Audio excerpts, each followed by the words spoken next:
Kabanata 131 hanggang Kabanata 140. Kabanata 131. Iniwan ni Sam ang mga anino na daga sa Tagwan. Ang tanging kanyang hula ngayon ay ang nakatagong pinuno na darating sa lugar na ito para suriin ang sitwasyon at malamang na siya ay mag-isa lamang. Kaya't nagbigay si Sam ng mga tagubilin para sundan nila ang mga taong darating na mag-isa at kung makikilala nila ang sino mang kaoy na hinala, maaari nilang ipaalam sa kanya. Kung mawawala nila ang pagtutupad sa lalaking iyon, kailangan nilang magsimula muli sa pamamagitan ng pagtutok sa isa pang maliit na sindikato. Umuwi si Sam sa mansyon. Pumasok siya sa malalim na pag-iisip. Ang sitwasyon ng lungsod ng asul na apoy ay mas kainahinala kaysa sa inaakala niya at ito ay mas komplikado. Ang pinaka-nakakainis na bagay ay ang dalawang magkakaibang sindikato ay walang ganap na ugnayan. Walang direktang mga kalaban na sindikato, nagbabanggaan na negosyo. Lahat ng ilegal na negosyo ay ganap at maayos na hinati. Ang lungsod ay ganap na hinati ng mga maliit na sindikato at tila walang malaking impluensya mula sa ibabaw. Ngunit ito ay lalong nagpahiwatig ng kawalan ng katarungan. Paano sila nananatiling disiplinado? Sino ang mga Panginoong ito? Sila ba ay magkasama o hindi? Sila ba ay nagtatrabaho ng magkahiwa-hiwalay o nagtatrabaho sa ilalim ng isang tao? Nasaan ang itim na tubig sa lahat ng kaguluhan na ito? Ang mga tanong na ito ay gumugulo sa kanya. Ngunit may pakiramdam si Sam na ito ay magiging mahirap na gawain na labanan ang mga puwersang ito. Kinabukasan, si Sam ay pumunta upang makipagkita sa Mark sa unang oras ng umaga. Matapos sabihin sa kanya ang sitwasyon, ang ekspresyon ng Marks ay naging masamang lasa. Nais niyang ang haka-haka ni Sam na may mga lihim na puwersa sa kanyang lungsod ay maaaring mali. Ngunit hindi niya inakala na mayroong marami at napakalalim na nakatago. Kaya, paano tayo magpapatuloy?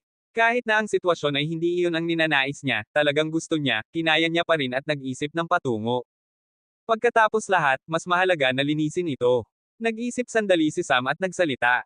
Gusto kong ikaw ang personal na makipag-ugnayan sa mga mababang antas na gwardya ng lungsod, na may pananagutan sa pagpapatrolya sa lahat ng rehiyon. Makipag-ugnayan sa kanila isa-isa at gawin ito ng lihim hanggat maaari. Tanungin mo sila kung mayroong anumang opisyal na nagbibigay sa kanila ng mga utos na baliwalain ang isang tiyak na lugar sa anumang rehiyon sa panahon ng pagpapatrolya o inutusan silang baliwalain ang anumang kaina-hinalang tao. Ano man ang kahalagahan nito, tandaan ang lahat. Mga detalye tungkol sa aling mga opisyal, ang eksaktong kanyang mga salita, ang lugar o tao na gustong nilang baliwalain. Lahat. Sabihin sa kanila na tiyakin mo ang kanilang kaligtasan. Itala ang lahat ng detalye at huwag hayaan na malaman ng sino man ang tungkol dito. Gawin mo ito ng personal. Bakit? Sa tingin mo ba, ang napakalaking network na ito ay tumatakbo ng walang sinumang nakakaalam? Hindi bababa sa isang opisyal ang tiyak na korap at maaaring may alam ng isang bagay o dalawa. Halos nakalimutan. Huwag ibunyag ang mga detalye ng misyon sa sinumang iyong opisyal at panatilihing lihim na ako ay nagtatrabaho sa lungsod ng asul na apoy mula sa natitirang mga kalahok. Maaari akong lumabas ng lungsod sandali, kaya tapusin mo ang gawain sa loob ng isang buwan. Pagkatapos nito ay umuwi si Sam sa mansyon at ipinaalam kay Watt at Jack tungkol sa kanyang pag-alis. Kayo ay mas mabuting humabol ng mas mabilis. O may iwan kayo sa alikabok. Sabi ni Sam na binibigyan sila ng isipan at umalis sa lugar matapos magkaroon ng masayang pagkain sa kanyang restoran. Umalis si Sam sa kanyang Harbinger at nagtungo sa lungsod ng Talon ng Falcon. Matapos ang kalahating araw na paglalakbay, sa wakas ay nakarating si Sam sa lugar na gusto niyang puntahan. Ang kanya ng kulisap. Ang kanyang target ay ang reyna ng anay na Zoe. Gusto niyang turuan ang reyna ng anay na Zoe at maaari niyang gamitin ang mga anay na ito para gumawa ng maraming bagay para sa kanya. Kahit na, ang mga anay na Zoe na ito ay medyo mahusay, sila ay medyo hindi kasing husay ng lahi ng mga kasama ni Sam. Mayroong ilang paraan si Sam para makipag-ugnayan sa reyna ng anay na Zoe, na tila isang antas apat na hayop na nasa parehong antas ng isang malaking larangang mga ngalakal. Noong huling beses, siya ay isang simula lamang na baguhan, kaya agad siyang tumakas sa lugar. Ngunit ngayong beses, tumaas na ang kanyang lakas at may ilang bagay na inihanda niya bago pa man. Ngunit may isang bagay na kailangang mangyari kung gusto niyang gawin ang lahat ng ito. Iyon ay ang reyna ay dapat tanggapin ang pakikipag-usap sa kanya. Kung hindi, lahat ng plano ay mawawala. Kaya't kinolekta ni Sam ang damo na humahadlang sa mga anay na ito at nagsimulang kumuha ng mga katas nito at inilapat sa buong balat, bago dahan-daang pumasok sa kanyon sa Harbinger. Nang maabot niya ang pwesto kung saan niya nakita ang reyna ng anay, nagsimulang magpadala si Sam ng kanyang espiritu at sa lalong madaling panahon ay lumitaw sa kanyang paningin ang reyna na kasing laki ng bola ng football at maingat niyang sinuri ito. Taong tao, mas mabuting umalis ka bago ako magalit. Isang malalim na boses na babae ang pumasok sa kanyang isip. Kaya, baka gustong mong makinig sa akin bago mo ako paalisan. Wala akong gustong pag-usapan sa isang nilalang mula sa isang makasariling lahi tulad mo. Hindi maiwasan ni Sam na umiling. Kahit na ang mga insekto ay kinukutya ang mga tao. Nagtaka siya kung ano ang iisipin ng mga taong palaging inihahambing ang mga mahihinang tao sa mga insekto kung malalaman nila ito. Inalis niya ang kanyang mga isipan at nagsimulang maglabas ng kanyang mga aura ng hayop. Maaari itong tumulong sa kanya na makipag-usap at tumpak ang kanyang hula. Ano ang aura na ito? Hindi ito mukhang kanya ng mga tao. Ano ka talaga? Ngayong beses ay may pagkamausisa ang boses. Kaya, ako ay tao kahit na bahagya. Kaya, maaari na tayong mag-usap ngayon. Ano ang gustong mong pag-usapan? Wala, gusto ko lang gumawa ng kasunduan. Isang kasunduan. Sa iyo. Hinding-hindi ako gagawa ng kasunduan sa isang tao. Kayong lahat ay masyadong makasarili. Ngayong beses ay halos mura si Sam. Gaano kalalim ang sama ng loob ng insekto na ito sa mga tao? Maaari mo bang kahit na makinig sa akin? Magsalita. Paano kung sumunod ka sa akin mula ngayon? Magkakaroon tayo ng magkaparehong relasyon. Bibigyan kita at ang iyong mga anak ng kailangang pagkain at gagawin ko ring mas mahusay ang iyong lahi at kailangan mong magtrabaho para sa akin. Ikaw, nagbibigay ng pagkain para sa atin. Batang lalaki, nangangarap ka. Alam mo ba kung gaano karaming pagkain ang kailangan natin at ilang anak ang mayroon ako? Sa tingin ng iyong aura, ikaw ay isang antas 4 at ang buong iyong kolonya ay bubuo ng maximum na 5,000 na anay at kabilang dito ang karamihan ay mga normal na sundalo sa antas 1 at 500 sa kanila ay maaaring antas 2 at 100 sa kanila ay maaaring antas 3. Sa tingin mo ba talaga na makakaligtas ka sa maliit na kanya na ito? Ang mga ligaw na hayop ay maaaring pigilan kang magutom at mabuhay kahit na kaunti. Ngunit maaari mo bang tiyakin na makakapag-unlad ka palalo? Narito ako na nagbibigay sa iyo ng pagkakataon. Paano mo nalaman ang lahat ng ito? Mahalaga ba ito? Sinabi ko na bibigyan kita ng pagkakataon. Paano kita pagtitiwalaan? Hindi ako nagtitiwala sa mga tao. Nagtitiwala ka ba sa mga hayop noon? Sabi ni Sam habang ikinaway ang kanyang kamay. Agad na lumabas sina Yanwo at Sky. Hindi ko alam kung alam mo ang tungkol sa mga hayop na ito. Ngunit ang mga anay na Zoy ay isa sa mga pinakalumang lahi at maaaring narinig mo sila mula sa iyong mga matatanda. 3 paa na gintong uwak ng araw at Sky Sovereign Rock. Sila ay iyong mga alagang hayop lamang, hindi ako nagtitiwala sa kanila, ang malalim na boses ay nanginig ng kaunti. Maaaring dahil sa pagtataka o mula sa presyon ng lahi ng dalawang mahusay na lahi. Isang pagwawasto. Hindi sila ang aking mga alagang hayop, sila ay ang aking mga kasama, ang aking mga kaibigan. Isipin mo ito. Maaari akong ilabas ang tunay na potensyal ng iyong lahi. Maaari kang lumago ng mas mabilis kasama ang iyong mga anak. Bibigyan kita ng lahat ng pagkain na gusto mo. Isipin mong mabuti.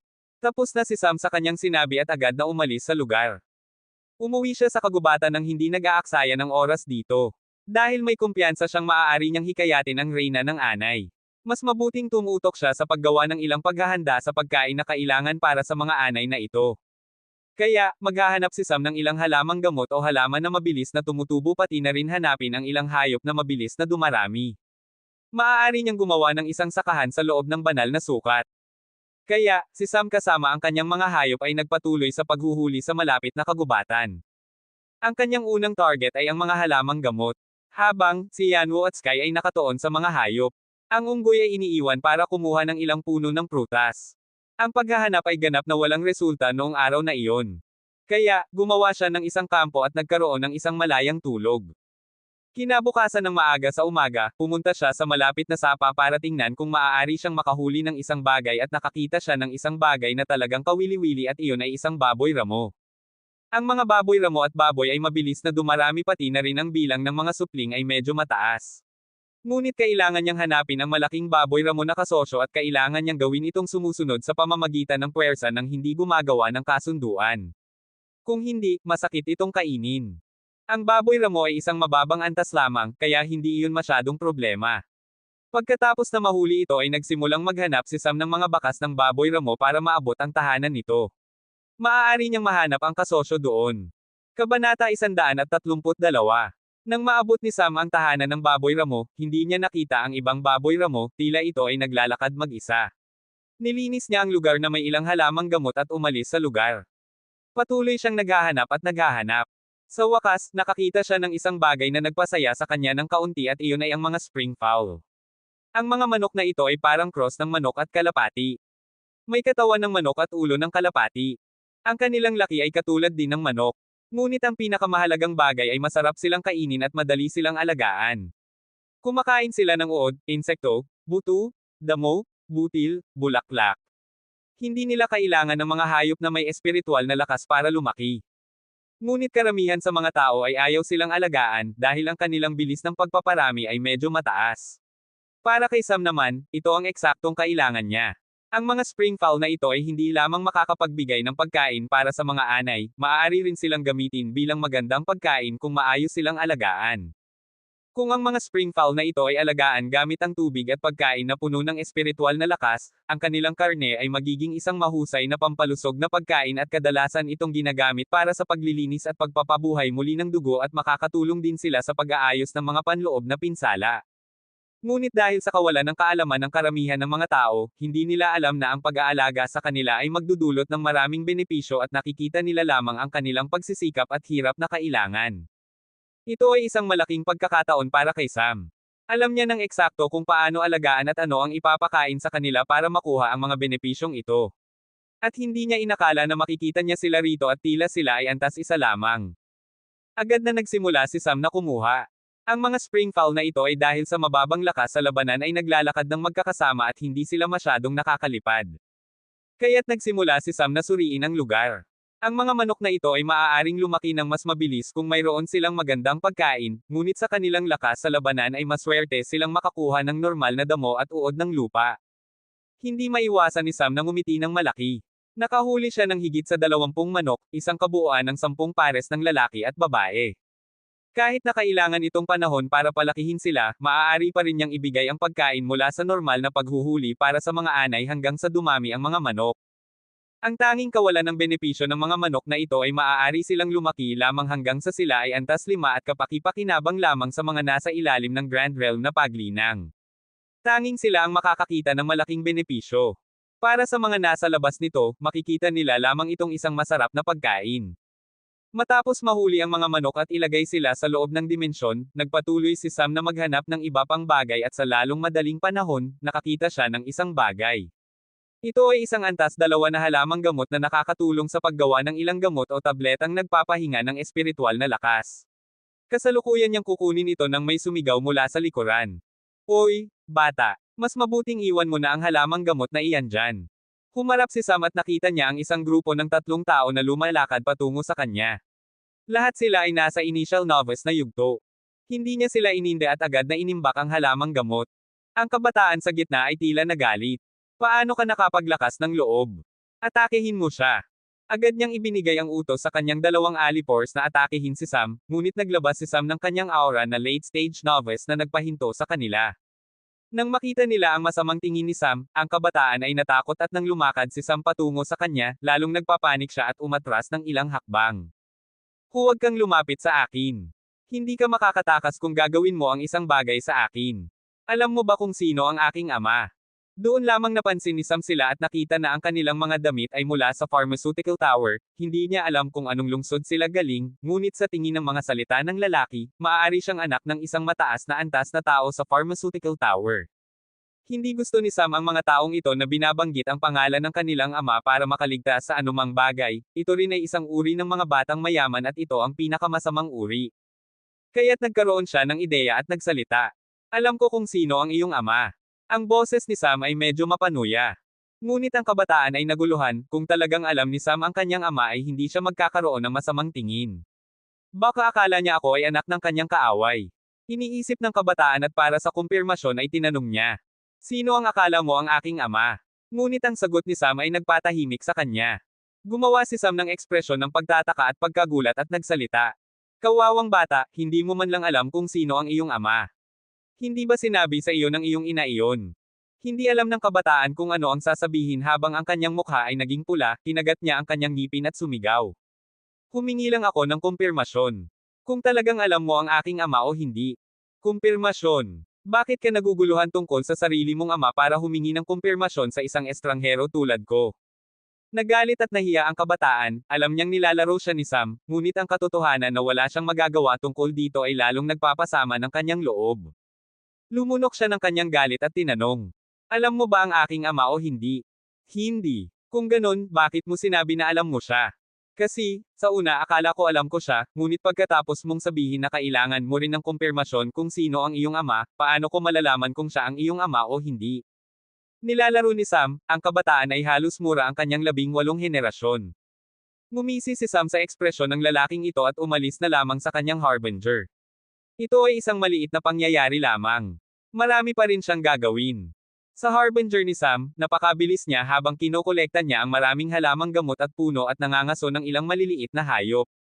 Matapos ang ilang maingat na paghahanap, nakakita siya ng ilang buto, mga gulay na tumutubo sa ugat ng halaman tulad ng carrot, patatas at iba pa, na uri ng gulay.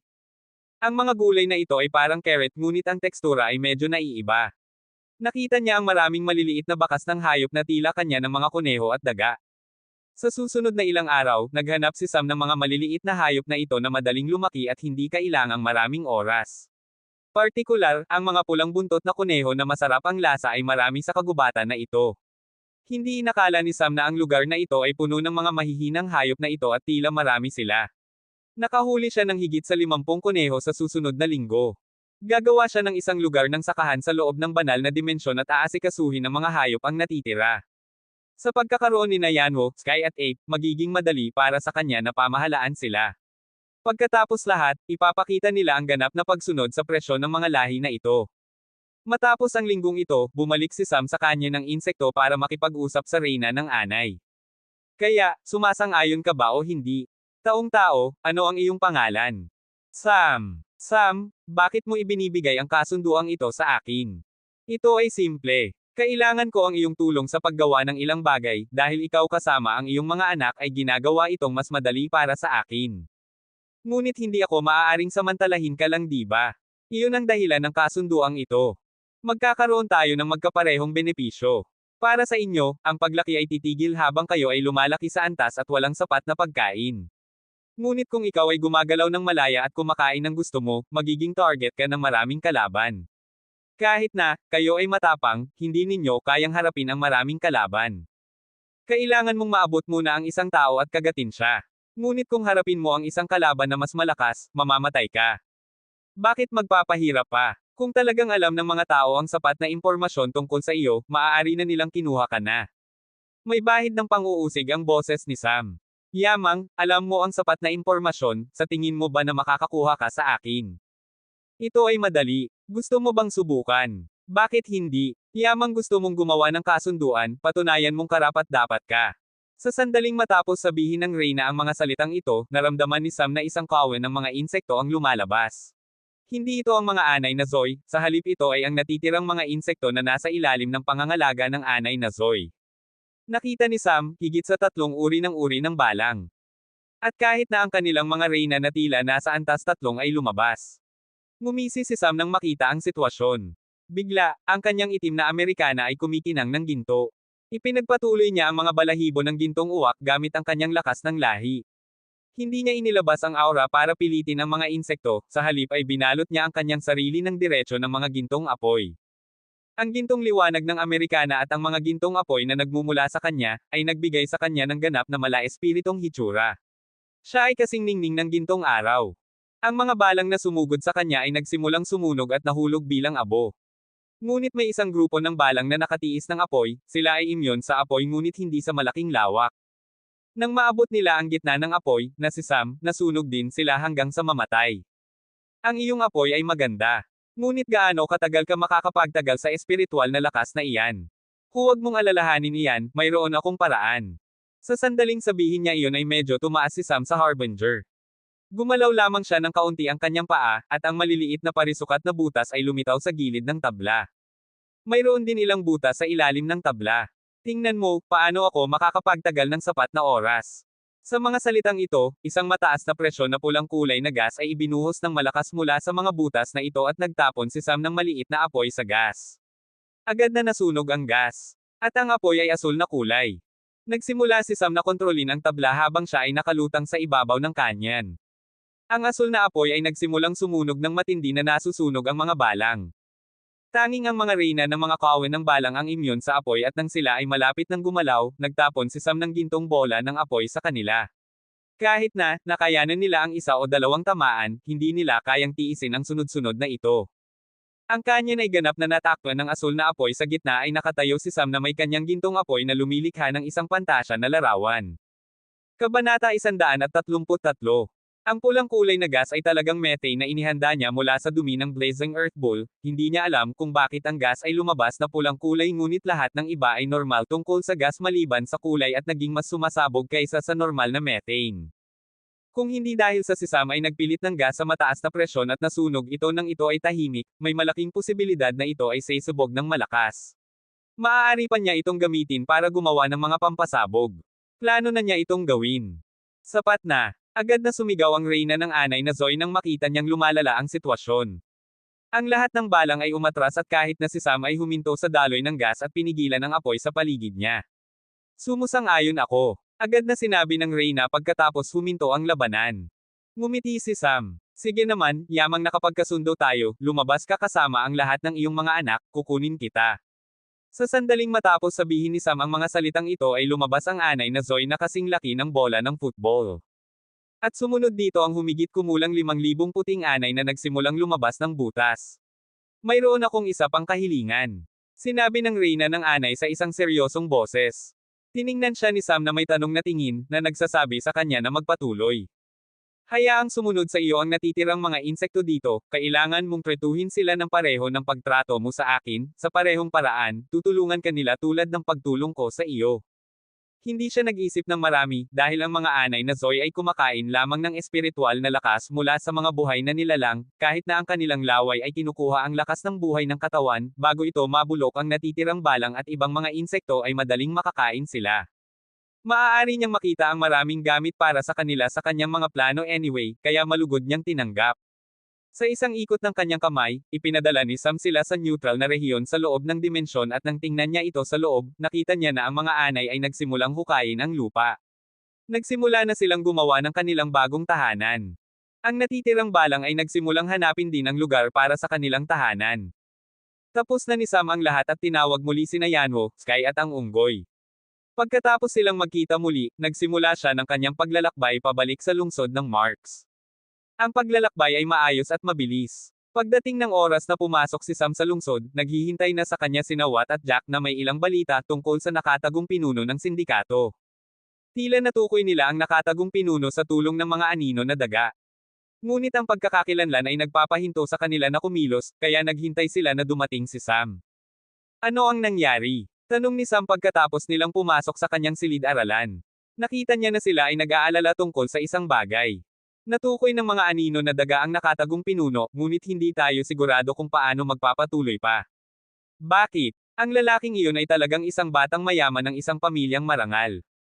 Tumaas ang kilay ni Sam, kahit na ang ilang mga marangal ay nakikisali sa ilegal na negosyo, ang mga pangunahing miyembro ay hindi direktang lalabas at makikisali ng diretso, kung sakaling mahuli sila, mahihirapan silang alisin ang sisi. Siya ay mula sa pamilyang Stoneheart, siya ay isang late-stage novice at 24 na taong gulang. Hindi siya lumahok sa kompetisyon dahil siya ay isa sa mga posibleng tagapagmana ng pamilya. Mula noong nakaraang ilang araw ay kakaunti lang ang mga taong pumunta sa Taguan, at sa lahat ng kanila ay ito ang lalaking ang mukha ay ganap na natatakpan. Tila, ang pamilyang Stoneheart ay nagpapatakbo ng lahat ng mga tahanan ng aliw na pangunahing nakatuon sa pagsusugal, alak at ilang serbisyo ng masahe, teatro, tahanan ng mga mananayaw na dalaga at iba pa. Mayroon pang ang isang legal na kubol, sa ilalim nila maliban sa hindi maraming tao ang nakakaalam nito. Tapos ni Watt ang ulat. Hindi nagulat si Sam nang marinig na mayroong isang legal na kubol, kahit na hindi niya ito nakita ay hindi niya masasabing hindi niya inakala. Mula sa impormasyong nakuha niya, ang prostitution ay hindi ilegal hanggat hindi ito pinipilit, ngunit hindi sino mang makakakuha ng pahintulot para doon.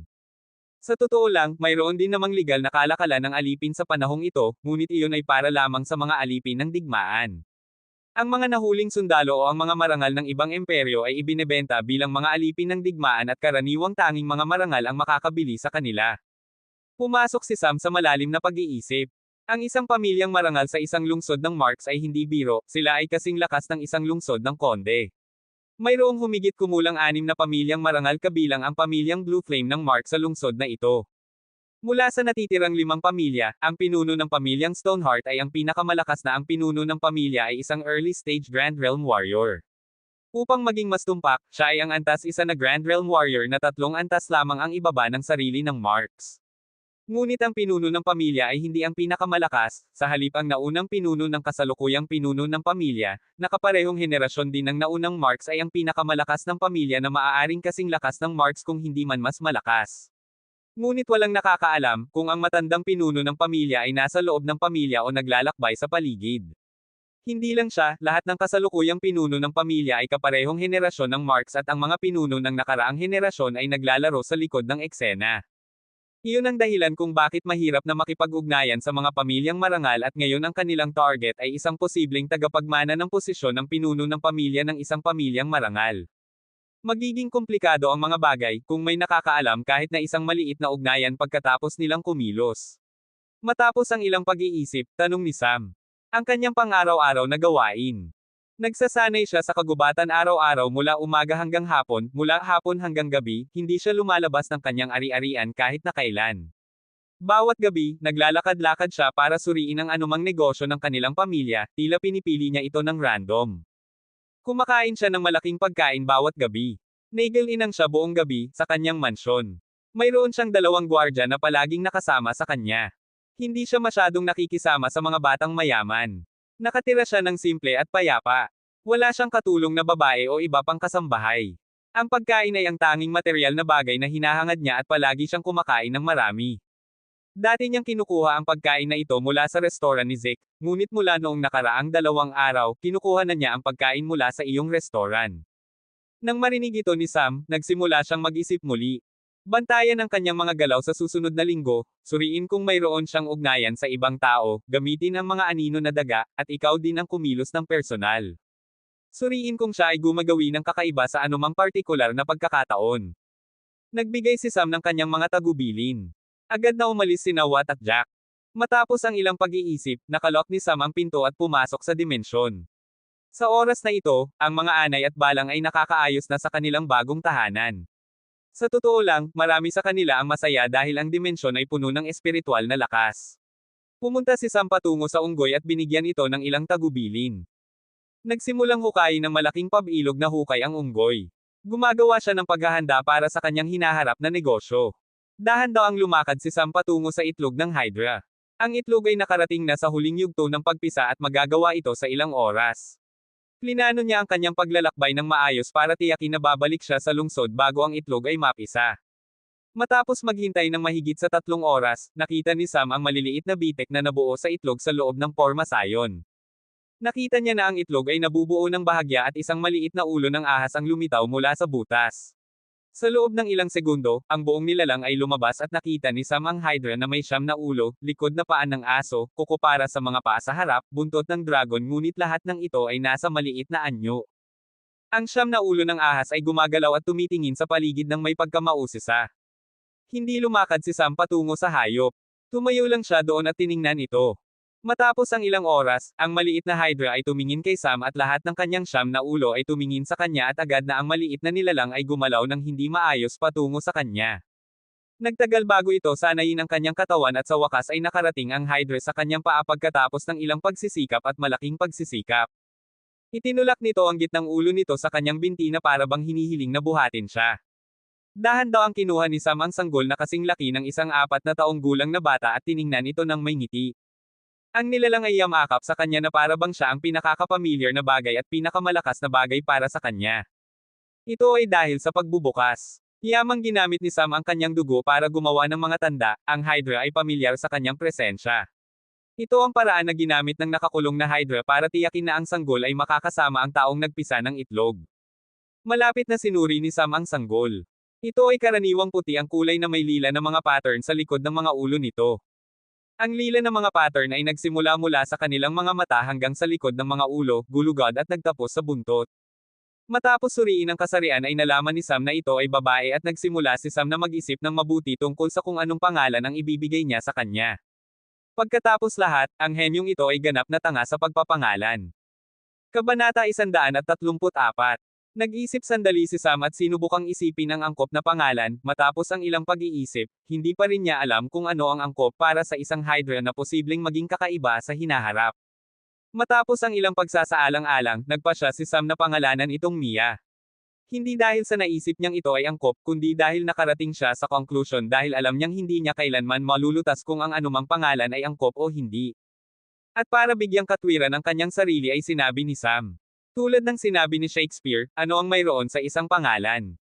Ang isang rosas na may ibang pangalan ay magkakaamoy pa rin ng matamis at anuman ang pangalan mo ay mananatili kang pinakamalakas na Hydra na laging nasa tabi ko. Kaya, ang pangalan mo ay Mia. Inalog ni Sam ang mga ulo niya habang sinasabi ito. Mukhang masaya si Mia dahil lalong yamakap ito ng komportable. Kahit na, gusto ni Sam ito ay mayroon pa siyang ibang problema na kailangang harapin ngayon at iyon ay para mapabuti ng mabilis si Mia. Maraming tao ang maaaring isipin na ang supling ng mga immortal na hayop ay nasa mas mataas na antas, ngunit mayroon lamang silang mas malaking potensyal, maliban pa rito ay nagsisimula din sila bilang mga hayop na antas 0. Ngunit iyon ang problema. Nasa late stage novice na si Sam, kung kailangan niyang gumawa ng kasunduan kay Mia kapag nakarating siya sa Great Realm, kailangan niyang maghintay hanggang sa lumaki ito hanggang sa tuktok ng antas 3. Mayroon talagang paraan para gumawa ng kasunduan kahit na ang hayop ay nasa mababang antas, nakakatulong din ito kay Mia na lumaki ng mabilis. Ang bilis ng paglaki ay magiging hindi kapanipaniwala dahil sa pagbabahagi ng espiritual na lakas niya at ng natitirang mga hayop. Ngunit ang problema sa paraang ito ay, sa kanyang kasalukuyang antas ng lakas, kung hindi niya maayos na kontrolin ang kasunduan, kapag siya ay konektado sa hayop na nasa mababang antas, ang hayop ay maaaring magkaroon ng epekto. Kahit na matagumpay ang kasunduan, kailangan niyang napakaingat na kontrolin ang pagbabahagi ng espiritual na lakas para ma-digest ito ng maayos ni Mia, kung mayroong anumang pagkakamali, ang kahihinatnan ay magiging malubha. Kaya't hindi siya naglakas loob na gawin iyon. Pagkatapos ay naisip niya ang batis ng dugo ng Hydra. Iniisip pa rin niya kung bakit iniwan ng Hydra ang batis ng dugo. Mula sa Forma Scion, maaari itong naging enerhiya tulad ng laman ng Hydra kung ang hayop mismo ay hindi pinipilit na ilabas ang dugo mula sa katawan. Dinala ni Sam si Mia sa batis ng dugo ng Hydra. Nang pumasok siya sa Forma Scion gamit ang aparato sa paghinga, nakita niya ang espada ng Executioner sa gitna ng batis. Inilagay ito doon na may suporta ng balangkas. Nakita ni Sam ang ilang pagbabago sa espada, kahit na hindi niya ito sinuri ng malapit, makikita pa rin niya na ang Blood Iron ay tila napabuti ang antas nito. Hindi pa rin niya ito kinuha, mayroon pa ring maraming puwang para sa pagpapabuti nito sa loob ng batis. Sa sandaling ito, naramdaman niya ang kaunting kaguluhan sa kanyang mga kamay at nang tingnan niya si Mia, tiningnan niya ang batis na ang lahat ng kanyang mga ulo ay tahimik at lahat ng mata ay nakatutok sa batis. Mukhang naramdaman niya ang kaunting pagkakakilanlan. Dahan daw ang inilapag ni Sam siya at dahan daw ang lumakad patungo sa gilid ng batis. Nang may pagkamausisa ay inilagay niya ang kanyang mga paa sa harap sa loob ng batis. Agad na sumiklab ang kanyang mga mata at mabilis na tumalon sa loob ng batis. Nag-alala si Sam sandali, at tanging nang makita niya si Mia na lumitaw ang kanyang mga ulo, siya ay tumahimik. Malalim na lumangoy si Mia sa paligid ng batis, matapos ang ilang oras ay naging mas pamilyar ito at nagsimulang lumangoy. Naramdaman ni Sam na may nangyayari kay Mia at nagsimula siyang gumamit ng kanyang kakayahan sa pagmamasid. Naramdaman niya na ang espiritual na lakas mula sa dugo ay binabago kay Mia habang mabilis itong sinisipsip at mula sa itsura ng mga bagay ay hindi niya alam na siya ay sumisipsip. Lumabas si Sam sa batis at tinanong si Yanwo tungkol sa sitwasyon. Kaya, sa totoo lang ang mga hayop sa ating antas ay lumalaki ng mabilis. Sadyang iniiwan ako na may antas 1 na paglinang para tulungan ka. Kung hindi lahat ng mga hayop ay lumalaki sa yugto ng sanggol sa pamamagitan ng pagsisipsip ng espiritual na lakas mula sa kanilang ina. Ngayon, dapat din itong gawin ni Mia.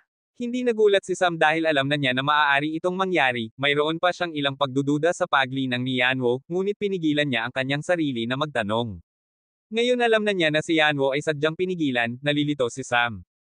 Ang mga tanong sa kanyang isip tungkol kay Ling Tian at ang kanyang mga aksyon na pagbibigay ng maraming pribilehiyo ay talagang nakakalito. Ngayon na alam na niya na ipinagbawal ni Ling Tian ang isang makasaysayang hayop sa loob ng 15 taon na hindi umunlad ay isang bagay na mas nakakalito. Bakit pupunta sa ganoong lawak para suportahan ang isang tao? Ang kailangan lang niya ay isang sagot. Layunin. Ano ang layunin ng lahat ng ito? Kahit na siya ay bugbugin hanggang sa mamatay, hindi niya ipagkakaloob na ginagawa ito ni Ling Tian para talagang bigyan siya ng pagkakataon na maabot ang kanyang potensyal. Mayroong isang bagay na nagbabago sa likod ng eksena, na siya ay ganap na hindi alam. Sinuri muli ni Sam si Mia at umalis sa dimensyon. Kailangan niyang isipin ang mga plano sa hinaharap. Kahit na, ang kanyang negosyo ay gumagana ng maayos, kailangan niyang umalis sa lungsod na ito sa lalong madaling panahon at kailangan niyang isipin kung paano palawakin sa hinaharap. Kapag pumasok siya sa kabisera ng dukdam, kailangan niyang magkaroon ng higit pang mga produkto na siya lang ang makakagawa. Dahil ang ekonomiya ay mas malaki doon, maaari niyang gamitin ito at kunin ang lahat ng makakaya niya at kumita ng marami. Pagkatapos lahat, ang kanyang mga kasama ay lumalaki at kailangan niyang humanap ng paraan para pakainin silang lahat. Kahit na, gumagawa siya ng mga plano para gumawa ng isang sakahan, kailangan niyang humanap ng paraan hanggang sa lumaki ang sakahan sa isang malaking sukat. Hanggang sa panahong iyon, ang lahat ng kailangan niyang gawin ay ibigay ang kanyang pera para bilhin ang pagkain. At ang pera ay isang bagay na hindi niya kulang ngayon at kailangan niyang tiyakin na mananatili itong ganon kahit nasa malayong hinaharap. Bago isipin ang plano sa hinaharap, pumunta si Sam sa kanyang restoran. Binigyan niya si Maki ng ilang tagubilin at matapos ang ilang oras, isang tagapaghatid ay lumabas at naglagay ng isang tablita sa kalye. Lahat ng uri ng hayop, bangkay, laman, loob ay bibilhin dito. Ano man ang kalagayan ng hayop, maaari kang pumunta rito at bibilhin namin ito. Nang basahin ng mga nanonood ang tablita, nagulat sila. Ang sirang karne ng hayop at bangkay ay karaniwang iniiwasan at talagang mahirap ibenta, kaya ang mga mangangaso ay kakainin na lamang ito kapag sila ay nasa kagubatan pa o iiwanan na lamang ito diretso. Bakit ka naghahanap ng sirang hayop? Huwag mong sabihin na ilalagay ninyo ito sa inyong menu. Tanong ng isang customer. Pagkatapos ay ang natitirang mga customer ay naging may pagdududa rin. Umiling ang tagapaghatid at sinabi. Ang restoran na ito ay pag-aari ng isang antas lima na artisan, magiging pinsala sa kanyang karangalan kung ibebenta namin ang sirang karne ng hayop. Ang karne ay para sa pagsasanay sa pagluluto ng mga bagong chef. Hindi namin magagamit ang buo at pinakamagandang bahagi para sa kanilang regular na pagsasanay, di ba? Ito ang dahilan na naisip ni Maki para iwasan ang negatibong opinyon. Ngunit mula sa tagubilin ni Sam, kailangan pa rin nilang sanayin ang isang pangkat ng mga bagong chef mula sa kanyang koponan. Hindi niya nakuha ang dahilan kung bakit, ngunit kailangan lang niyang sundin ang mga utos. Matapos malutas ang problema sa pagkain ng bagong pangkat ng balang, naglakad-lakad si Sam sa zona ng negosyo. Lumakad siya patungo sa kalye ng aliw kung saan karamihan ng mga negosyo ay nasa ilalim ng pamilyang Stoneheart. Nang siya ay malapit sa isang bahay ng pagsusugal, nakita ni Sam ang tatlong tao na lumalabas mula doon. Ang dalawang tao na tila nasa kanyang mga alipors ay lumalakad sa kanyang likuran. Ang lalaki sa gitna na tila malapit na sa kanyang huli ng 27 ay lumalakad na ang mga kamay ay nasa likod. Ang kanyang mukha ay tahimik at mahinahon, ngunit naramdaman ni Sam na ang aura sa paligid niya ay medyo naiiba. Mukha siyang mahinahon ngunit mula sa paningin at likas na ugali ni Sam ay tila mas parang kawalan ng emosyon kaysa sa kapayapaan. Mukha siyang hiwalay na parang hindi siya kabilang sa lugar at lahat ng bagay sa paligid niya ay ganap na binabaliwala. Ang pagbabalewala ay hindi tulad ng kung paano ipinahayag ni Sam. Ang pagbabalewala ni Sam sa anumang bagay ay mangyayari lamang kung itinuturing niyang hindi karapat-dapat ng kanyang pansin ang bagay. Ngunit ang pagbabalewala ng taong ito ay parang, hindi siya dapat tumutok sa anumang bagay, parang hindi siya dapat maglagay ng kanyang pansin sa lahat.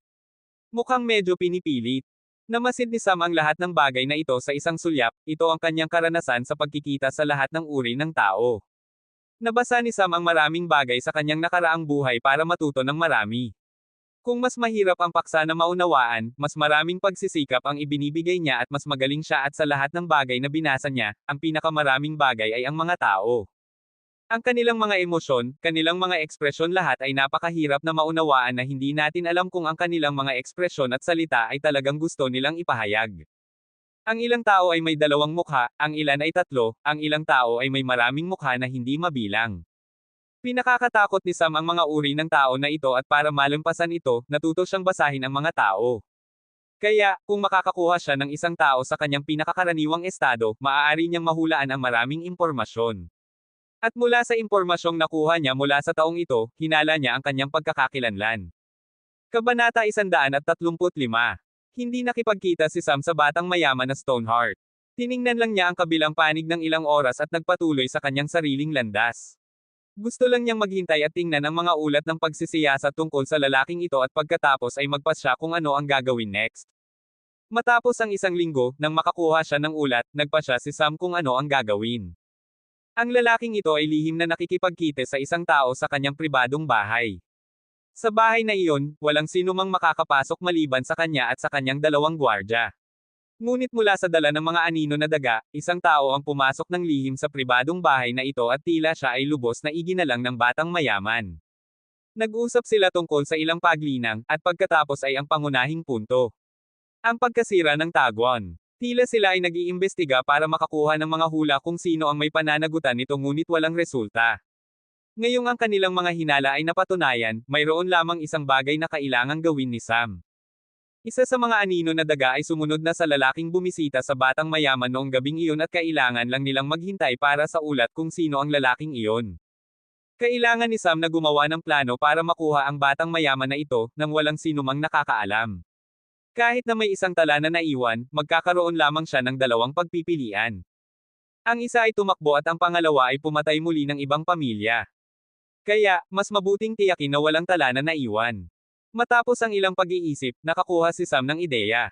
Agad na umalis si Sam sa mansyon at pumunta sa kanyang restaurant para makipagkita kay Maki. Pagkatapos nilang pumasok sa isang pribadong silid, naglagay si Sam ng porma sayon at nagtalakay ng ilang oras. Umuwi si Sam sa kanyang mansyon at mahinahong naghintay para sa paglubog ng araw para gumawa ng kanyang aksyon. Sa parehong sandali na ito, ang batang mayaman na Stoneheart ay nasa kanyang pribadong bahay at tinitingnan ang mesa na puno ng mainit na masarap na pagkain. Matapos igalang ang amoy ng pagkain, nagsimulang damaloy ang laway niya at dahan-daang tinikman ang pagkain. Naramdaman niya na may bago sa pagkain, ngunit ito ay mas masarap. Kinain niya lahat ng pagkain at nang hindi niya alam, nawalan siya ng malay sa mesa, na ang kanyang bibig ay bukas pa rin. Hindi alam ng mga gwardya ng seguridad kung ano ang nangyayari sa loob, dahil naglagay ang batang mayaman ng mga porma sayon ng pagtatago. Pagkatapos lahat, ang lugar na ito ay ang lugar ng pagpupulong para sa kanya at sa matandang iyon, kaya hindi niya gustong kumuha ng anumang panganib at ang porma sayon ay inilagay doon. Matapos ang ilang sandali ng katahimikan sa silid, isang itim na anino ang dahan-daang pumasok at nang ang anino ay tumigil, makikita ang isang maliit na asul na kulay na kristal. Lumitaw si Sam sa silid mula sa kristal at nang hindi naghintay ng mahaba, agad niyang kinuha ang batang mayaman at itinapon siya sa loob ng banal na dimensyon, tiningnan niya ang paligid at nilinis ang natitirang pagkain bago mawala. Ang anino ay nawala ng tahimik tulad ng paglitaw nito. Gumamit si Sam ng parehong pamamaraan na ginamit niya nang atakehin niya ang itim na lawa sa lungsod ng talon ng Falcon. Noon ay ginamit niya ito para atakehin, at ngayon ay ginamit niya ito para biktimahin ang isang tao. Gumamit lang siya ng simpleng taktika. Yamang ang batang mayaman na Stoneheart ay bumibili ng pagkain mula sa kanyang restaurant, gumamit siya ng mga gamot na nakuha niya mula sa sangay ng Blackwater ng lungsod ng Pulang Corallay. Inimbak niya ito kung sakaling makahanap siya ng gamit para dito. Kaya, nilagyan niya ang pagkain ng gamot at ang doses ay medyo malaki. Yamang hindi niya gustong mangyari ang anumang pagkakamali, gumamit siya ng mataas na doses na magpapahinto sa lalaking iyon ng malalim na tulog. Ngayong tapos na ang pagbiktima, hindi na kailangang mag-alala si Sam na makakakuha siya ng kanyang kailangang impormasyon. Matapos ang ilang oras, sa loob ng banal na dimensyon, naglagay si Sam ng kwinta sa batang mayaman na pa rin ay mahimbing na natutulog at ikinabot siya sa isang upuan. Ang kwintas na ito ay isang paghihigpit na gawa sa mga tanda para sarhan ang paglinang ng isang tao. Kahit na, ito ay ang pinakamababa at makakagawa lamang si Sam ng isa sa antas dalawa sa kanyang kasalukuyang paglinang, gumamit siya ng dami para gawing katumbas ang kalidad. Isang late-stage novice, na sapat na malakas ay makakapaglaban sa paghihigpit na ito kung gagawa siya ng pagsisikap, kaya gumawa si Sam ng higit sa 10 paghihigpit at bumuo ng isang maliit na hanay ng mga tanda ng mga paghihigpit sa kwintas na iyon. Ginagawa itong walang silbi ang pagsisikap ng biktima. Ngayon, iniisip ni Sam ang ibang bagay. Dapat ba niyang dalhin sina Jack at Watt sa loob para sa pagsisiyasat o hindi? Matapos ang ilang pag-iisip, nakarating siya sa desisyon na dalhin sila sa loob. Maaari niyang tiwalaan si Watt. Dahil, ang mga produktong gawa sa pilak na meteorito na buhangin ay ang huling pagsubok na ibinigay niya sa kanya. Sino mang hindi tapat at narito lamang para sa benepisyo, ay matutokso ng mga mamahaling at bihirang metal na iyon. Mayroon pang isa pang posibilidad na si Watt ay sinusubukang kumuha ng higit pa, ngunit hindi ito iniisip ni Sam. Ano ang malalaman ng isang normal na 15 taong gulang na hindi alam ang mundo? Hindi tulad ng ilang ulila, na naiinggit sa mga kagalakan ng mundo, si Watt ay hiwalay sa kanila at nalulunod sa kanyang sariling kalungkutan. Para kay Jack, alam na niya na mayroong ilang kagamitan si Sam na maaaring mag-imbak ng mga buhay na nilalang, kung gusto niyang traidorin siya, mayroon na siyang pagkakataon. Para sa pagsusuri sa batang mayaman sa mansyon, hindi naglakas loob si Sam na gawin ito. Kung ang matandang may ugnayan sa batang mayaman, ay malaman na siya ay biktima at nagsimulang maghanap, magkakaroon ng problema kung siya ay masyadong malakas at ang espiritual na paningin ay maaaring maabot ang mga nakatagong silid sa mansyon. Sa ngayon, si Sam ay naglalaro sa lungsod ng Marks, isang malaking larangan na may maraming mas malakas na figure kaysa sa kanyang sarili, kailangan niyang tiyakin na hindi siya naiwan ng isang hibla ng pagdududa o hinala. Noong gabing iyon, tinawag ni Sam sina Watt at Jack sa kanyang silid-aralan. Sinabi niya sa kanila na magpakalma at sa isang ikot ng kanyang mga kamay, pareho silang inilipat sa loob ng banal na dimensyon. Nang tingnan nila ang malaking tore at iba't ibang malawak na rehiyon ng elemento, natigilan sila. Hindi nila inakala na mayroong isang bagay na may sukat na ito sa pag-aari ni Sam. Pagkatapos ay nakita nila ang batang mayaman na ikinabit sa isang upuan. Sadyang iniiwan ni Sam siya sa bukas na lugar na ito, para lumikha ng isang mahiwagang pakiramdam. Hindi niya hinihintay na lasapin ni Watt at Jack ang sorpresa, lumakad lang siya patungo sa batang mayaman at itinulak ang ilang pulbo sa kanyang lalamunan. Ito ang lunas ng gamot. Nang buksan ng batang mayaman na Stoneheart ang kanyang mga mata, natigilan siya sa tanawin sa harap niya, tiningnan niya ang paligid para makita na mayroong maraming iba't ibang uri ng halamang gamot at puno na nakatanim. Bago pa siya makaintindi ng ilang bagay, sinampal siya ni Sam sa kanyang mukha para alisin siya sa kanyang pagkabigla at nagsalita. Batang mayaman na Stoneheart. Hindi ko alam kung kilala mo ako si Sam, isang antas lima na artisan, ang dalawang ito ay sina Jack at Watt. Kami ang sumire ng iyong tahanan ng prostitution. Nang marinig ng batang mayaman ang mga salitang ito, agad na nagbago ang kanyang mukha, ang kanyang mga ekspresyon ay may bahid ng pagkabigla. Hindi niya alam kung ano ang iisipin sa sitwasyon. Matapos malampasan ang kanyang pagkabigla, nakarating siya sa isang conclusion. Ang kanyang paglahok ay nahalata. Walang nakakaalam na siya ang tao sa likod ng tahanan ng prostitution maliban sa 4 na tao. Ngunit tila ang kanyang lihim ay lumabas na. Ano ang gusto mo? Tanong niya, sinusubukang ipakita ang tahimik na mukha. Impormasyon. Huwag mong subukan. Hindi ako magsasalita. Alam mo ba, na ang iyong buhay ay nasa iyong mga kamay, di ba? Mamamatay din ako. Bakit ko ibibigay sa iyo ang gusto mo? Tumawa si Sam sa mga salitang ito, matagal na mula noong narinig niya ang ganitong mga salita. Ikinilos ni Sam ang kanyang mga kamay at isang grupo ng balang ang lumipad. Tama ang sinabi mo. Ngunit gustong kong tingnan, kung sasabihin mo pa rin ang parehong bagay pagkatapos ng ilang segundo. Ikinawi niya ang kanyang kamay at ang mga insekto ay lumipat patungo sa batang mayaman at nagsimulang kagatin ang kanyang mga paa.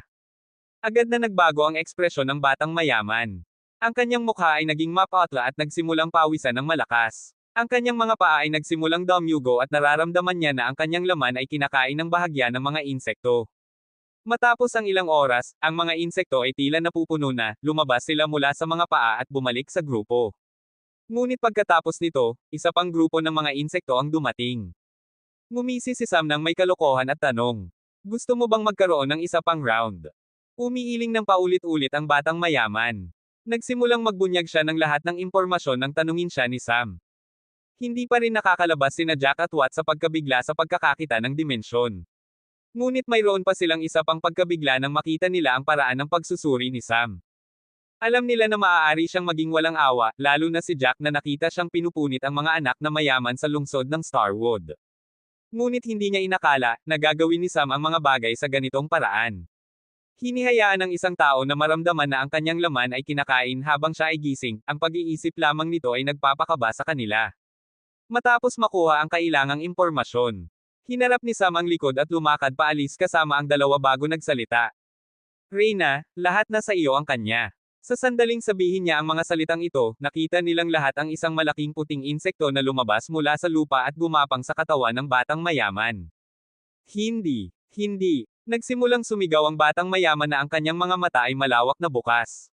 Kinagat ng Reyna ang leeg at sinipsip lahat ng espiritual na lakas hanggang sa mabasag ang kanyang espiritual na puso.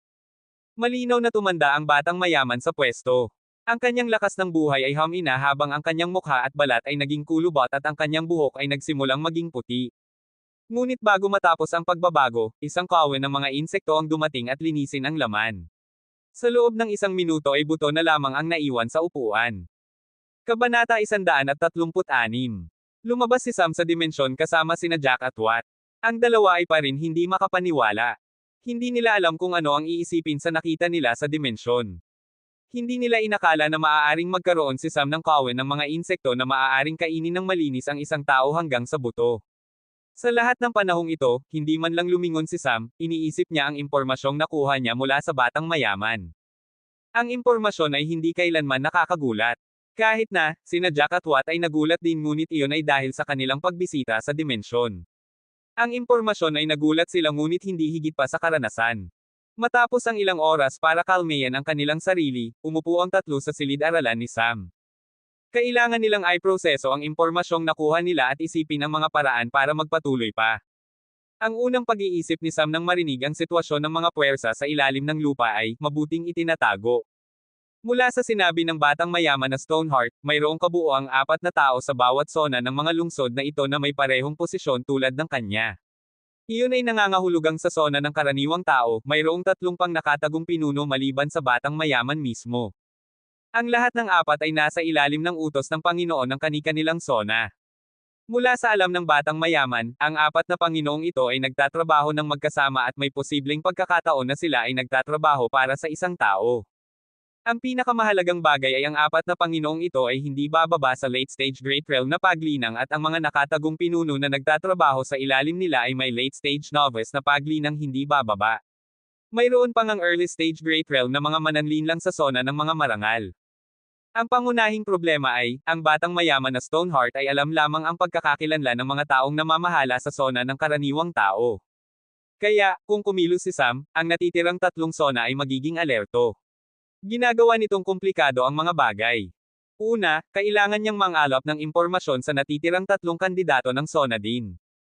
Sa pag-iisip na iyon, ang lahat ng 10 anino na daga ay nasa patuloy na tungkulin at mula sa kanila ay 4 ang sumunod sa matandang namamahala sa batang mayaman na Stoneheart, ang natitirang 6 ay pumunta sa iba't ibang sona para makahanap ng kahit na isang nakatagong pinuno. Pagkatapos lahat, mayroon siyang pagkakakilanlan ng mga nakatagong pinuno ng sona ng karaniwang tao sa kanya. Ang buwan ay dumaan ng ganito at ang mga anino na daga ay halos nakakuha ng pagkakakilanlan ng isang nakatagong pinuno. Ngunit hindi pa rin nila nakukuha ang pagkakakilanlan ng natitirang mga nakatagong pinuno dahil sa kanilang kakulangan sa bilang. Kahit na, maaari niyang gamitin ang mga anay na Zoy, ang kanilang katalinuhan na malinaw na makilala ang isang tao ay magiging aktibo lamang kapag sila ay hindi bababa sa antas 3, ngunit ang kanilang laki ay makakakuha ng maraming pansin sa loob ng isang lungsod. Kung ito ay isang kagubatan, masaya niyang gagamitin ang mga anay na Zoy. Si Watt at Jack ay halos nakatira sa kalye sa nakaraang buwan na sinusubukang hanapin ang mga tagwan, ngunit tila napakabuti nilang itinatago. Tila sila ay nag-iisip na sila ay tinitirahan matapos nilang mapansin ang pagkasira ng tahanan ng prostitution at ang pagkawala ng Stoneheart. Habang iniisip ni Sam kung paano makikita ang mga taong ito, may mensahe mula sa Marks. Nang bisitahin niya ang mansyon ng Marks, ang matayog at matuwid na Marks ay may mukhang puno ng pag-aalala at galit. Ang ulat na hiningi ni Sam ay tila handa na. Nang umupo silang dalawa, iniabot ng Marks ang isang listahan ng mga pangalan na naglalaman ng mga opisyal at pati na rin ang mga lugar na kanilang pinuprotektahan at isa sa mga lugar ay ang tahanan ng prostitution. Ngunit ang mga lugar ay hindi tila tumutugma ng marami. Dahil, mula sa sinabi ng batang mayaman na Stoneheart, mayroong 4 na magkakaibang negosyo sa bawat sona at mayroong kabuoang 16 na tagwan. Ngunit ang listahan ay ganap na nagpapakita ng 20 tagwan. Para i-search ang lahat, hindi sapat ang mga anino na daga ni Sam. Ang 4 na umalis para sundan ang matandang ay pa rin nasa parehong tungkulin. Ang natitirang mga Panginoon ay hindi pa lumalabas. Ibinahagi din ni Sam ang impormasyong nakuha niya sa Marks at ang huli ay halos umubo ng dugo sa inis. Mayroon ng higit sa 10 opisyal na korap, ngunit ngayon na alam na niya na mayroong higit pang mga nakatagong pinuno at nang malaman niya ang ilang pagkakakilanlan na natukoy ni Sam, hindi niya napigilan ang kanyang galit. Halos kalahati ng mga marangal ay korap. Kahit na ang buong pamilya ay maaaring hindi kasangkot, ang ilang pangunahing miyembro ay may direktang paglahok. Nang malaman ni Sam ang kanilang mga pangalan, hindi niya alam kung ano ang iisipin nito. Ang imperyo na ito ay may isa sa mga pinakakorap na sistema na nakita ni Sam. Hindi niya alam kung ano ang ginagawa ng emperador. Ano ang gagawin natin? Tanong ng Marks. Kailangan kong malaman kung gaano kalakas ang pinakamalakas na tao sa organisasyong iyon para magpasya kung paano magpatuloy. Ano ang ibig mong sabihin? Hindi ba may apat na Panginoon na mga pinuno? Pinaghihinalaan mo ba na mayroon pang mas malakas na tao sa likod ng eksena? Tumango si Sam. Dahil, sa lahat ng mga lungsod, ang itim na tubig ay palaging tumutugma sa lakas ng may awtoridad na namamahala. Yamang ang matandang Marks ay ang pinakamalakas, hindi maiwasan ni Sam na isipin na ang itim na tubig ay dapat mayroong taong iyon na kumikilos. Sa sandaling iniisip niya ito, dumating ang tagapaglingkod at nagbigay ng mensahe sa Marks at iyon ay ang pangalawang koponan ay bumalik din. Hinatak ng Mark si Sam sa isang mas malaking silid ng pagpupulong kung saan naghihintay ang pangalawang koponan. Ang koponan na ito ay puno ng mga marangal ng lungsod ng Marks at ilang anak ng mga konde. Tila sila ay pagod at nang makita nila si Sam, nagbago ang kanilang mga tingin. Pinaghirapan nila ang kanilang sarili, sa pamamagitan ng paghahati at pagsasagawa ng mga pagsisiyasat. Ngunit pa rin, natalo sila ni Sam. Kinuha ng Marks ang mga ulat at lahat ng nakikita nila ay ang kanyang mga kilay ay nakakunot at may malinaw na kawalan ng pag-asa sa kanyang mga mata. Paano mo nakuha ang impormasyon? Tanong ng Marks at may agad na sumagot. Ginoong Marks, ang iyong ikalawang anak na si Luther ay nagbigay ng impormasyon, hindi namin alam kung anong paraan ang ginamit niya, ngunit tila mayroon na siyang tiyak na pag-unawa sa iba't ibang lungsod at nayon sa ilalim ng iyong teritoryo. Tiyak na magiging isang mahusay na opisyal sa hinaharap. Ang sumagot ay isang babae na anak ng konde. Ang kanyang mga mata ay puno ng malinaw na paghanga. Tila nais niyang itampok si Luther sa harap ng kanyang ama at mapansin siya ng kanya. Ngunit napansin ni Sam ang ibang bagay sa sandaling ito. Nang sabihin ng babae na si Luther ang nagbigay ng impormasyon, hindi sinasadyang tiningnan ni Sam siya, para lamang makita na ang huli ay may mabilis na galit at pagkabalisa na nabuo. Parang ayaw ni Luther ng parangal na ito. Si Zeke at Bluefire ay tumitingin din sa kanilang kapatid ng may kagalakan, ngunit hindi nila napansin ang mabilis na pagbabago. Pinauwi ng Marks ang lahat ng kanila at hinatak si Sam pabalik sa pribadong silid. Hanggang gabi, nagtalakay sila kung paano labanan ang itim na tubig na ito. Sa gabi, huminto ang kanilang talakayan dahil may ilang mensahe na dumating. Ang isa ay mula sa tagapaglingkod sa Marks at ang isa pa ay mula sa isang anino na daga. Parehong mensahe ay kapwa nakakagulat. Ang susunod na yugto ng pagsusulit ay kinansela. Ang duke ay nagpadala ng mensahe na ang susunod na yugto ay magsisimula ng maaga, at lahat ng kandidato na nakapasa sa pagsusuri ay dapat mag-ulat sa kabisera ng dukdom sa susunod na buwan. Nagulat si Sam, iyon ay nangangahulugang ang unang yugto ng isang taon ay binawasan sa 6 na buwan at ang huling yugto ay ganap na inalis. Mula sa sinabi ng Marks noon, mayroong 20 kandidato na itataas at 2 koponan lamang ang dumating. Ipapahayag ko sa natitirang koponan na bumalik agad. Sinabi ng Marks. Ngunit huminto si Sam na mag-focus sa kanya. Dahil, narinig niya lamang ang mensahe ng anino na daga at ang mensaheng iyon ay nagpakaba sa kanya. Ang 4 na Panginoon at ang kanilang pinuno, lahat ay nagtipon ng kanilang mga alipors at nagpupulong ngayon, sa isang pasilidad sa ilalim ng lupa ng malapit na kagubatan. Ngunit ang balitang iyon ay magpapasaya kay Sam dahil lahat ng anino na daga ay magtitipon doon at ang impormasyon ay nasa kanya sa lalong madaling panahon. Ang problema ay ang susunod na pahayag ng mga anino na daga. Nahuli si Watt. Nang marinig ito, agad siyang tumayo. Ngunit hindi siya agad na tumugon. Sam, ano ang nangyari?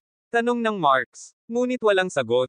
Sa sandaling ito, nag-iisip ng malalim si Sam. Anong nangyari? Paano nahuli si Watt? Patuloy niyang tinatanong ang kanyang sarili. Sa isang araw lahat ng sitwasyon ay nagbago. Ang nakaraang ilang araw, ang mga puwersa sa ilalim ng lupa ay nasa ganap na pagkakakulong. Halos walang nakuha na impormasyon si Sam kahit na may kinalaman ang mga anino na daga. Kahit nakahapon, wala siyang impormasyon. Ngunit sa isang araw, ang sitwasyon ay nagbago. Ano ang nagdulot ng pagbabagong ito? Anong nangyari talaga? Anong nagbago sa isang araw na ito? Ito ang pinakamalaking problema na hinarap niya sa kanyang mga plano matapos siyang mabuhay muli. Isinara ni Sam ang kanyang mga mata at isinip ang lahat ng posibleng sitwasyon, matagal na panahon mula noong ginamit niya ang kanyang utak sa kanyang pinakamataas na kakayahan. Matapos ang kakaibang katahimikan ng humigit kumulang 5 minuto, binuksan ni Sam ang kanyang mga mata habang ang isang mapanganib na pag-iisip ay lumitaw sa kanyang isip. Saan ang iyong ikalawang anak? Tanong niya sa Marks at ang huli ay tinanong ang kanyang mga tagapaglingkod. Nasa kanyang silid siya. Ihatid mo ako, sinabi ni Sam nang walang pag-aalinlangan. Ngunit bakit? Sasabihin ko sa iyo mamaya, ito ay kagyat. Pareho silang gumalaw, ngunit nang pumasok sila sa silid ay wala si Luther. Nang tanungin nila ang mga kasambahay, mayroon lamang silang isang sinabi. Ang batang mayaman ay pumasok at hindi pa lumalabas mula umaga. Biglang naiintindihan ni Sam. Makikipag-ugnayan ako sa iyo kapag kailangan. Kailangan kong umalis ngayon. Sinabi ni Sam at nang hindi hinihintay ang sagot ng Marks, nawala siya sa Harbinger na sinamahan ng kanyang anino na daga. Dumating siya sa mansyon at agad na tinawag si Jack bago pumunta sa kanyang silid-aralan. Sa parehong sandali, sa isang desyerto na lugar ng kagubatan, sa ilalim ng ibabaw ay mayroong isang malaking kuweba na malabo na may liwanag tulad ng isang nakakatakot na tanawin. Isang matandang lalaki ay nakaupo sa isang malaking upuan. Maraming tao ang nakatayo sa alinmang panig ng silid at lahat sila ay nagsusuot ng ilang maskara. Sa loob ng silid, mayroong 5 tao na ganap na nasugatan at nasa bingit ng kamatayan habang ang isang tao ay patay na. Ang sanhi ng mga kamatayan na ito ay isang tao na nasa gitna ng silid. Ikinalat si Watt sa isang bato na upuan. Sa totoo lang, ang upuan ay may maraming mga tanda na naghihigpit sa kanyang paglinang. Ang kanyang mukha ay may maraming pasa at may hiwa na nabuo sa kanyang kanang kilay kung saan ang dugo ay tumutulo at kahit na nahulog sa Amerikana ni Watt. Mayroon siyang pinakamababang lakas sa labanan, ngunit ang kanyang mga mata ay matatag at mabangis. Hindi siya mukhang isang tao na nasugatan. Iyon ang dahilan kung bakit hindi pinayagan ng matandang lalaki ang sinumang alisin ang Amerikana at singsing sa mga kamay ni Watt. Nahuli nila siya ng may malaking kahirapan at kung ibibigay nila ang isang sandali ng puwang para alisin ang mga bagay na iyon at hubugin siya, tiyak na kukuha siya ng hindi bababa sa 3 buhay kasama siya. Magpapahayag ka ba sa akin o hindi?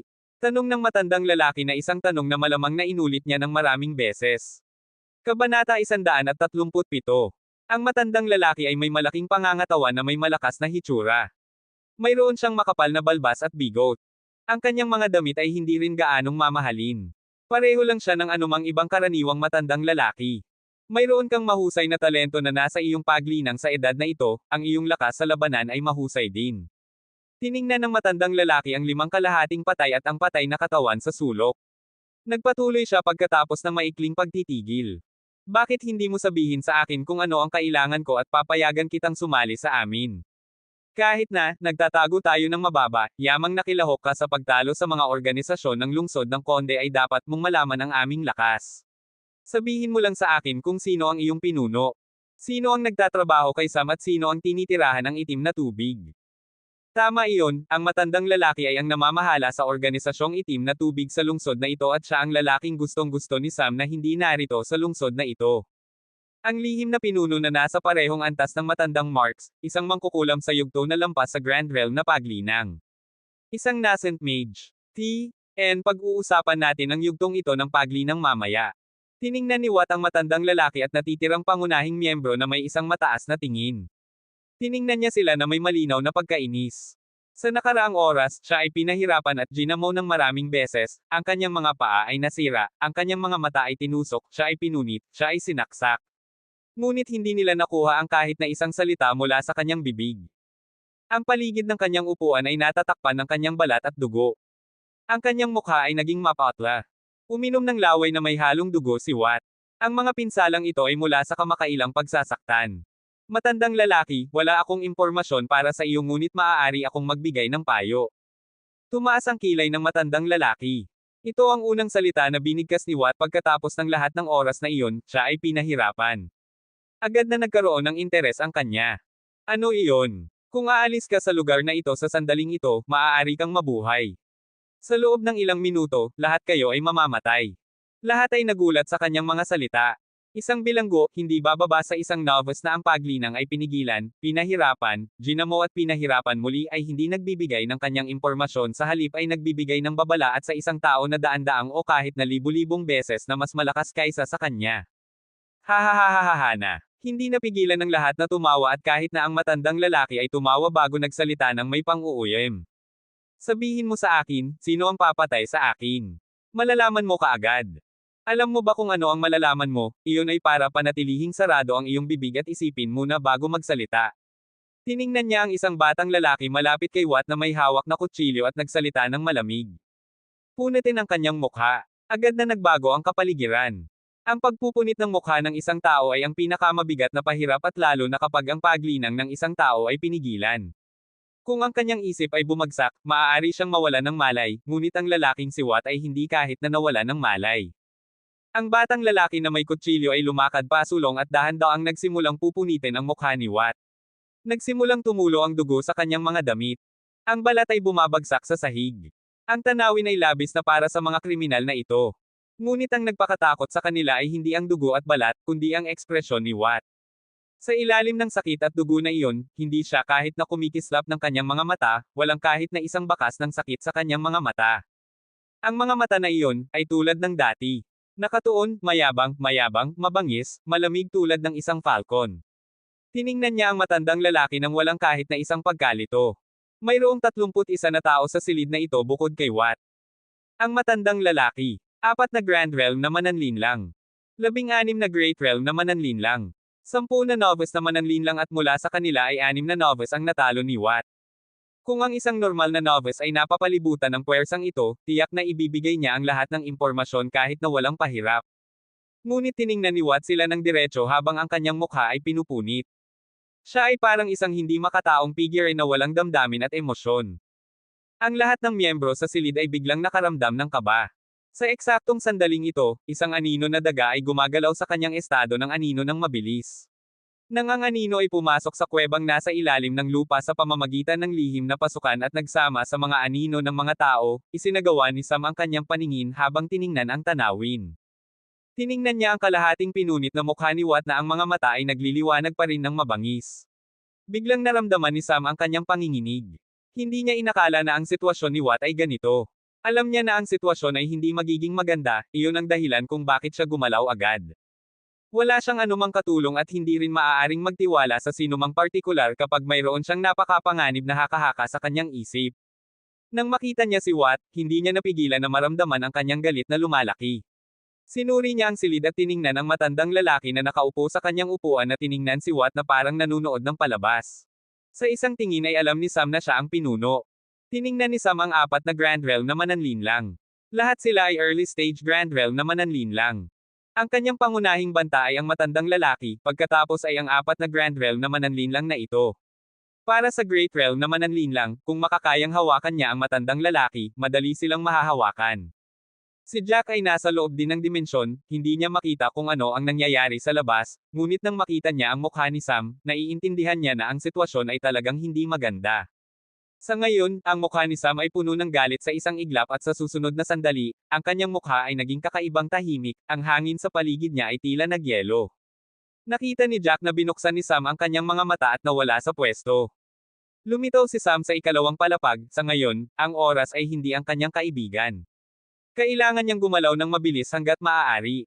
Kumuha siya ng isang malaking troso ng puno at pagkatapos ay ang mga tusok at kedena na nakakulong sa hydra ay lumitaw sa sahig.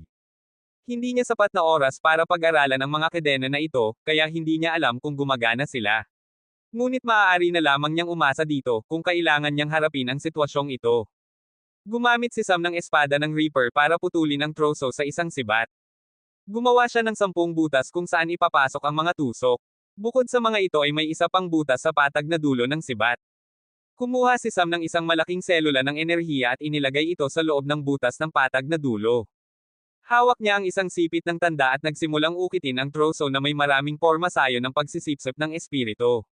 Kailangan niyang tiyakin na matagumpay siya sa isang subok at gumana ang pormasayo ng maayos para tiyakin na maliligtas si Watt ng walang maraming pinsala. Kung hindi, mayroon lamang siyang isang paraan pa, na medyo mapanganib para kay Watt. Nagsulat si Sam ng ilang tanda ng pagpapalakas. Ang kanyang utak at katawan ay gumagana ng buo. Pawisan siya ng malakas. Nagsimulang kumuha ng mga kedena at ipapasok ang mga tusok isa-isa sa mga butas na ginawa niya sa troso. Hindi masyadong pumasok ang mga tusok sa troso, ang mga butas ay maliit at isang maliit na tuldok lamang ang pumasok sa troso. Ngunit sila ay nakahawak sa sarili nila sa mga butas. Kahit na, maaaring hindi sila tumagal ng mahaba, mahahawakan nila ang sapat na oras para harapin niya ang mga taong ito. Matapos ang kanyang paghahanda, umalis si Sam sa lugar at lumabas sa tore at sinuri ang paningin sa labas. Tapos na ng lalaking iyon si Watt, ngunit ang huli ay nanatiling matigas ang ulo. Ang kanyang mga hibla ng kalamnan ay ganap na nakalantad, kahit na ang hangin ay makakapaso. Sa oras na ito, hindi pinayagan ng matandang lalaki ang manggagamot na gamutin si Watt. Inutusan ni Sam ang anino na daga na gumalaw. Pinayagan niya ang lahat ng mga anino na daga sa silid na ito na pumasok sa banal na dimensyon. Ang tanging anino na daga na nasa labas ay isa na may dalang kristal. Ang anino na daga ay magiging ang pinakamahalagang ugnayan sa laban na ito. Nagpasalamat siya sa lalaking namamahala na ang kuweba ay talagang malabo na may liwanag at ang mga anino ay maganda. Ang liwanag ay talagang mula sa normal na ilawan. Hindi niya alam bakit ang kabilang panig ay gumagamit ng ganitong uri ng ilawan, marahil sila ay lumilikha ng isang anyo. Kung sakaling ang kanilang taguan ay matuklasan, ang tao ay maaaring isipin na ang lugar na ito ay hindi gumagana at walang sinumang gumagamit nito sa mahabang panahon. Ito ang tanging dahilan na maiisip ni Sam. Ngunit nakakatulong ito sa kanya. Sa utos ni Sam, gumalaw ang anino na daga. Habang ang buong silid ay tahimik at lahat sila ay tiningnan si Watt, ang mga ekspresyon ng dalawang tao ay nagbago. Ang isa ay ang matandang lalaki. Tiningnan niya ang isang pwesto sa harap ng Grand Realm na mananlinlang. Naramdaman niya ang ilang pagbabago ng enerhiya, na hindi niya maunawaan at biglang lumitaw ang isang asul na kristal sa hangin sa pwestong iyon. Ang pangalawang tao ay si Watt. Mayroon siyang malamig na ngisi sa kanyang pinunit na mukha, ang ngisi na may dugong iyon ay talagang nakakatakot. Bago pa sila makaintindi ng kung ano ang nangyayari. Isang maliit na lalagyan ng baso na puno ng isang lila na kulay na likido ay itinapon sa mukha ng Grand Realm na mananlinlang. Hindi sinasadyang pinayagan niya ang likido na pumasok sa kanyang bibig, ilong at balat. Nakakunot ang noo ng matandang lalaki at malapit nang abutin ang asul na kristal, ngunit biglang isang kislap ng anino ang kumuha ng kristal. Ang silid ay nagkaroon ng kaguluhan. Ang Grand Realm na mananlinlang ay tila nahawa ng likidong iyon. Nakikita ng matandang lalaki na ang kanyang buhay ay nasa panganib. Isinara niya ang kanyang mga mata at ikinalat ang kanyang paningin para hanapin ang asul na kristal, ngunit hindi niya ito mahanap. Dahil, sa sandaling ito, ang anino na daga sa kanyang anyo ng anino ay ganap na nagsama sa anino ng matandang lalaking ito mismo.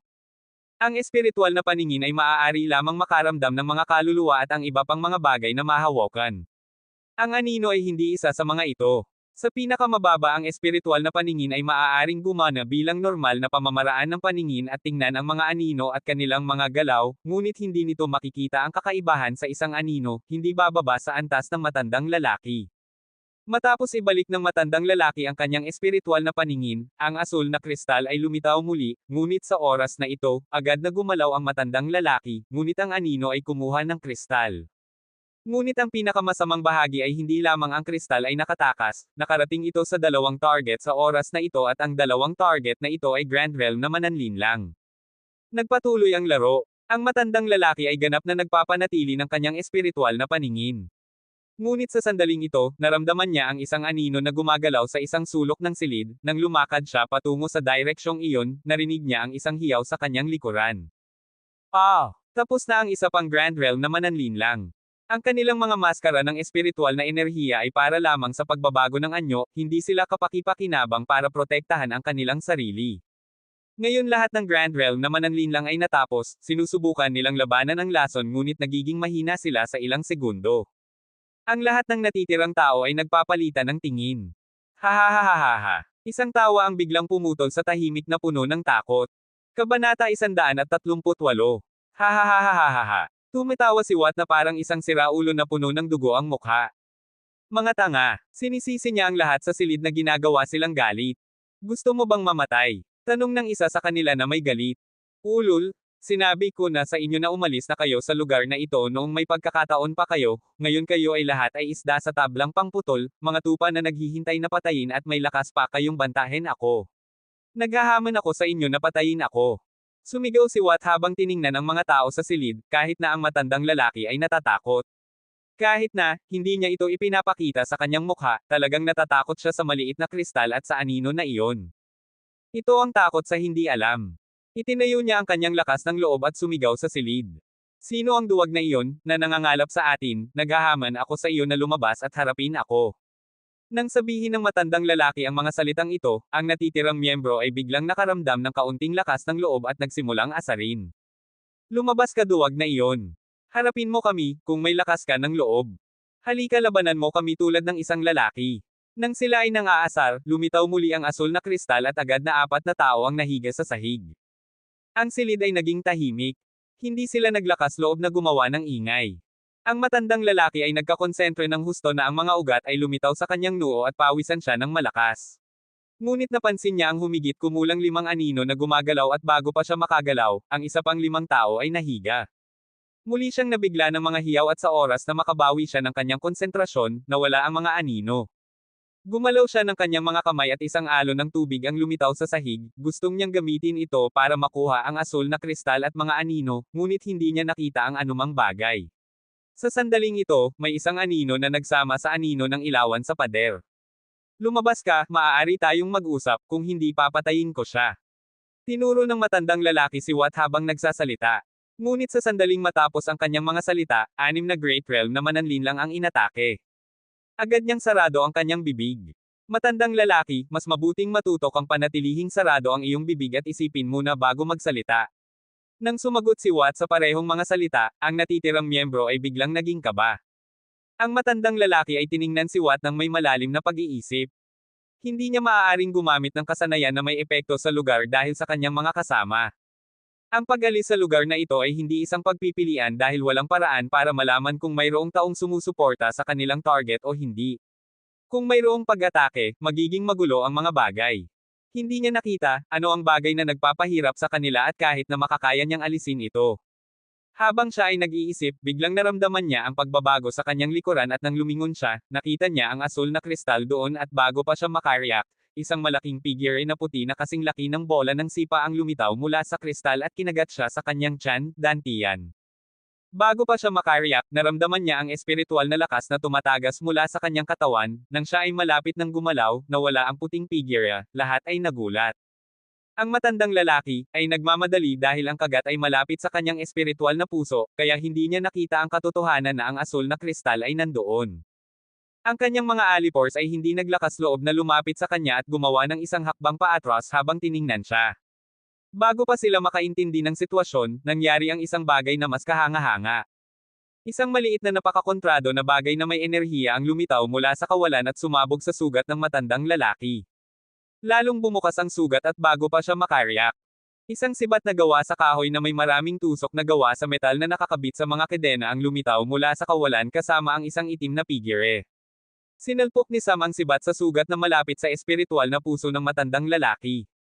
Kahit na, hindi niya direktang maabot ang espiritual na puso dahil sa kanyang lakas, ang pinsala ay hindi isang bagay na maaaring baliwalain kapag ito ay ginawa sa sugat.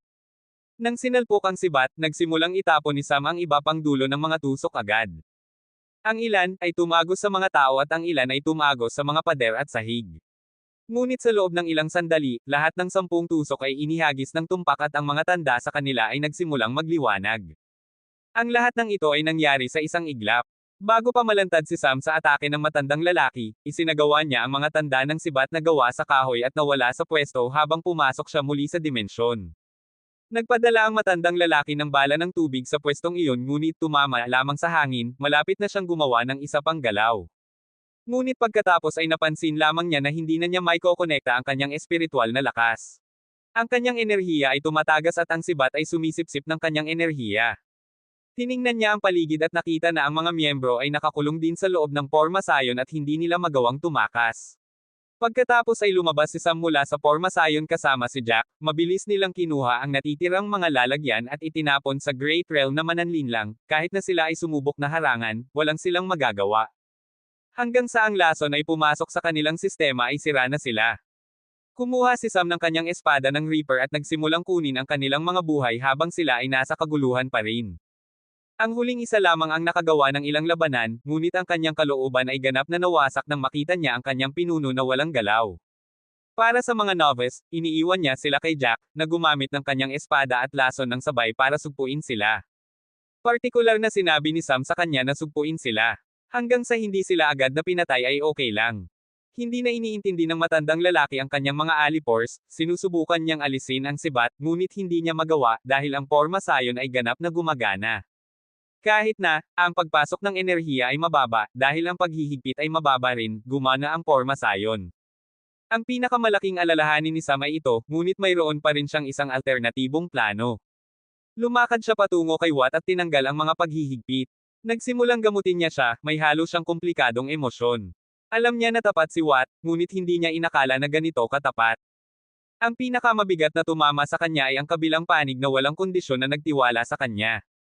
Kahit na kapag siya ay nahaharap sa isang nascent realm na mananlinlang, kahit na kapag siya ay nahaharap sa isang grupo ng Grand Realm na mananlinlang, Great Stage na mananlinlang na magkasama na isang puwersang mas malakas kaysa sa sarili ni Sam, naniniwala pa rin siya sa kanya. Ang mayabang at mayabang na tingin, ang kawalan ng takot na nagmula sa paniniwala sa kakayahan ni Sam, walang sino man sa mundong ito ang makakapagtanong ng isang mas mahusay na alipor, tagasunod, kaibigan.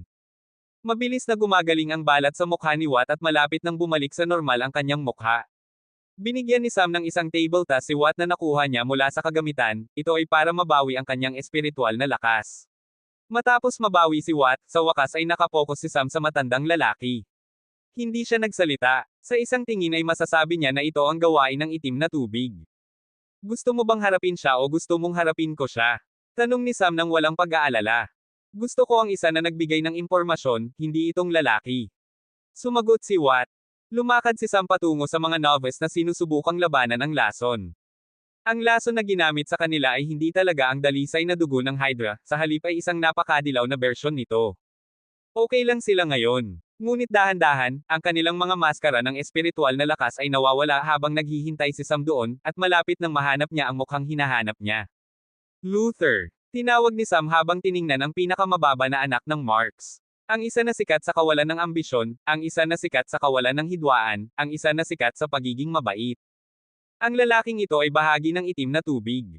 Mayroon na si Sam ng ilang hinala nang marinig niya tungkol sa kanya na nangangalap ng impormasyon at siya ay kinakabahan tungkol sa kanyang ama na nalalaman ito.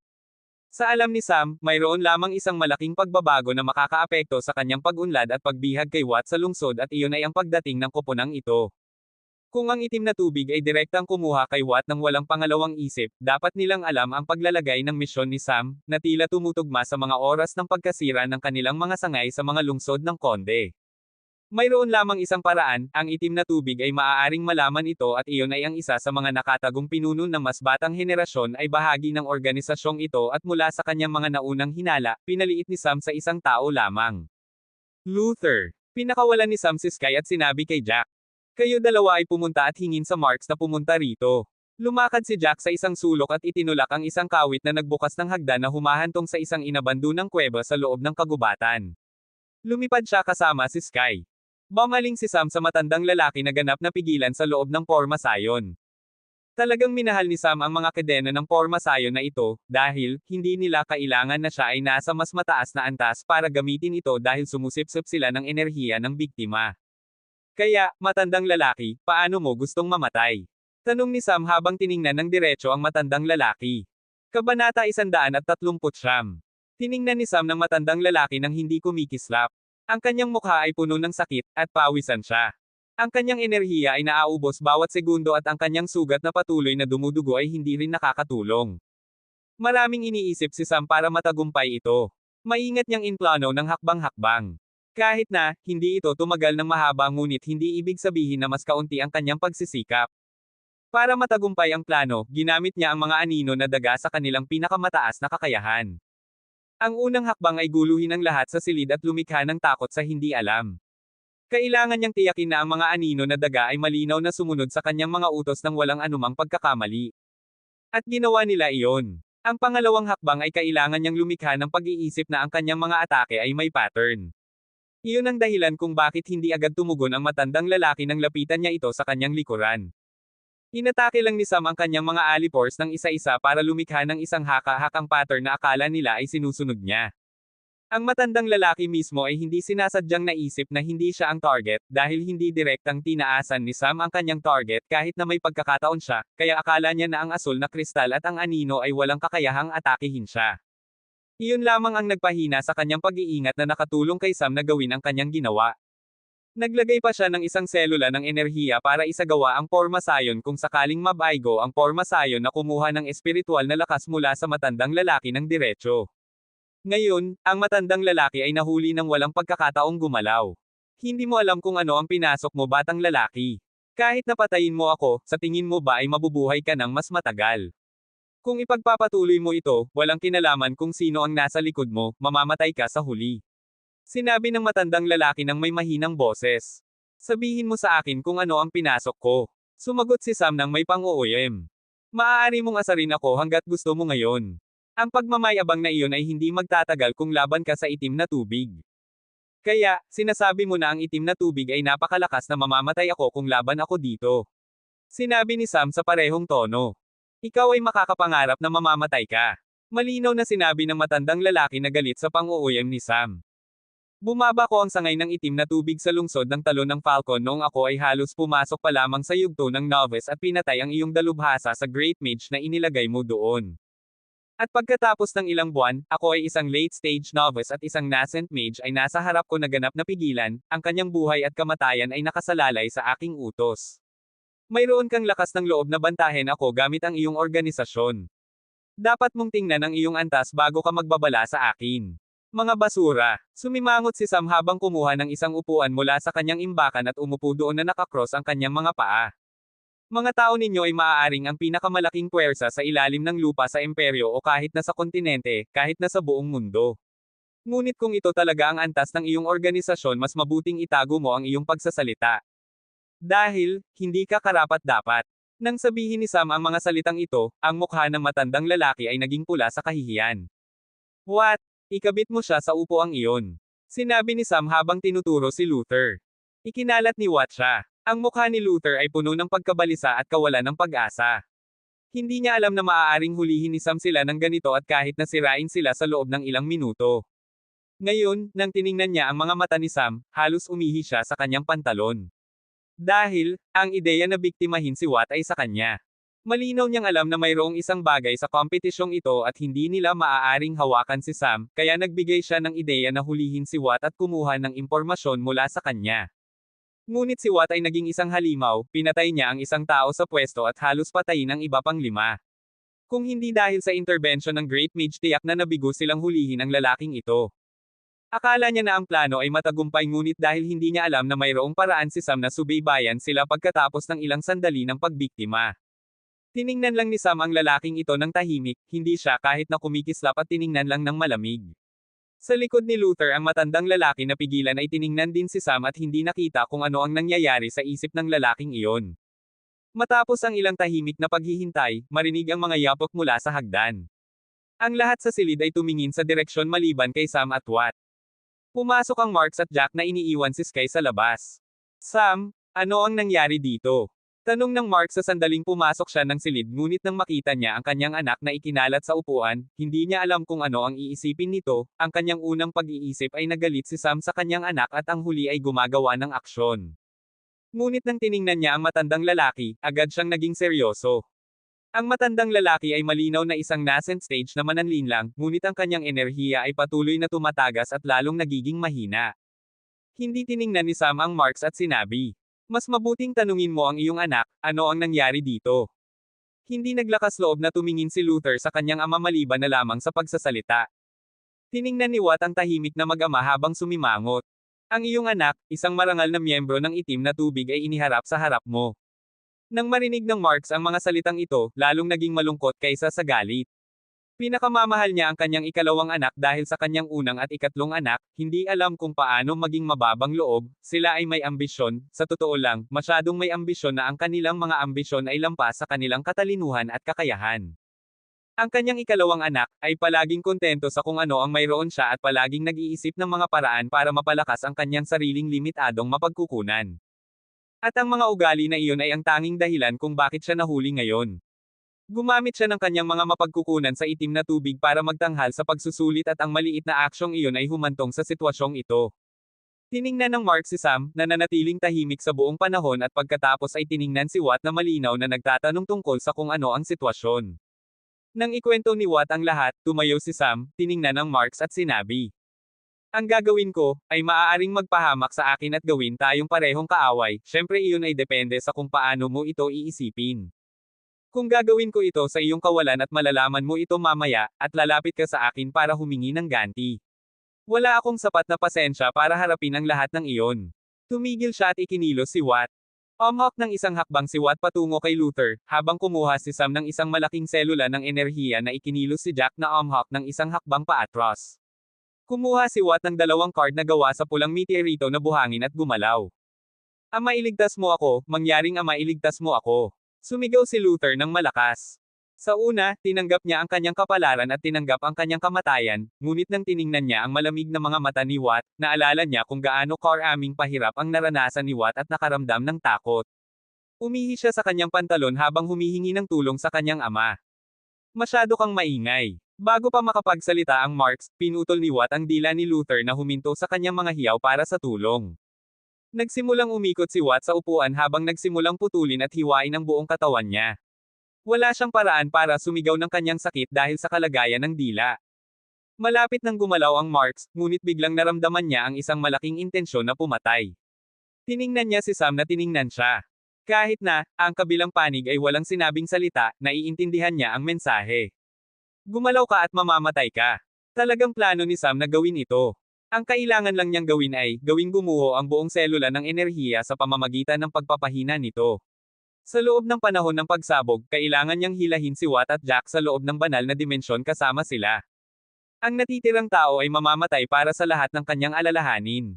Tiningnan ng Mark si Sam at pagkatapos ay tiningnan ang matandang lalaki, hindi siya gumalaw at sinabi. Paano kung papatayin ko siya sa publiko? Papatayin ko siya ng aking sarili. Mangyaring sabihin sa kanya na huminto, kailangan bang gawin siyang dumaan sa ganitong kalaking pahirap? Tanong ng Marx nang may kalungkutan. Ang kanyang anak ay hinahati sa harap niya ngunit hindi siya makagawa ng anumang bagay tungkol dito. Kahit na ang kanyang anak ay nararapat ito, siya bilang isang ama ay mas gustong hindi siyang dumaan sa ganito. Hindi ako nag-aalala kung papatayin mo siya ng iyong sarili o para sa iyong pampublikong pagpapatay. Ang tanging pinaniniwalaan ko ay ang ganti na maaari kong ibigay. Dahil sa iyong anak, ang aking alipor ay nagdusa. Maaari niya lamang sisihin ang kanyang sarili.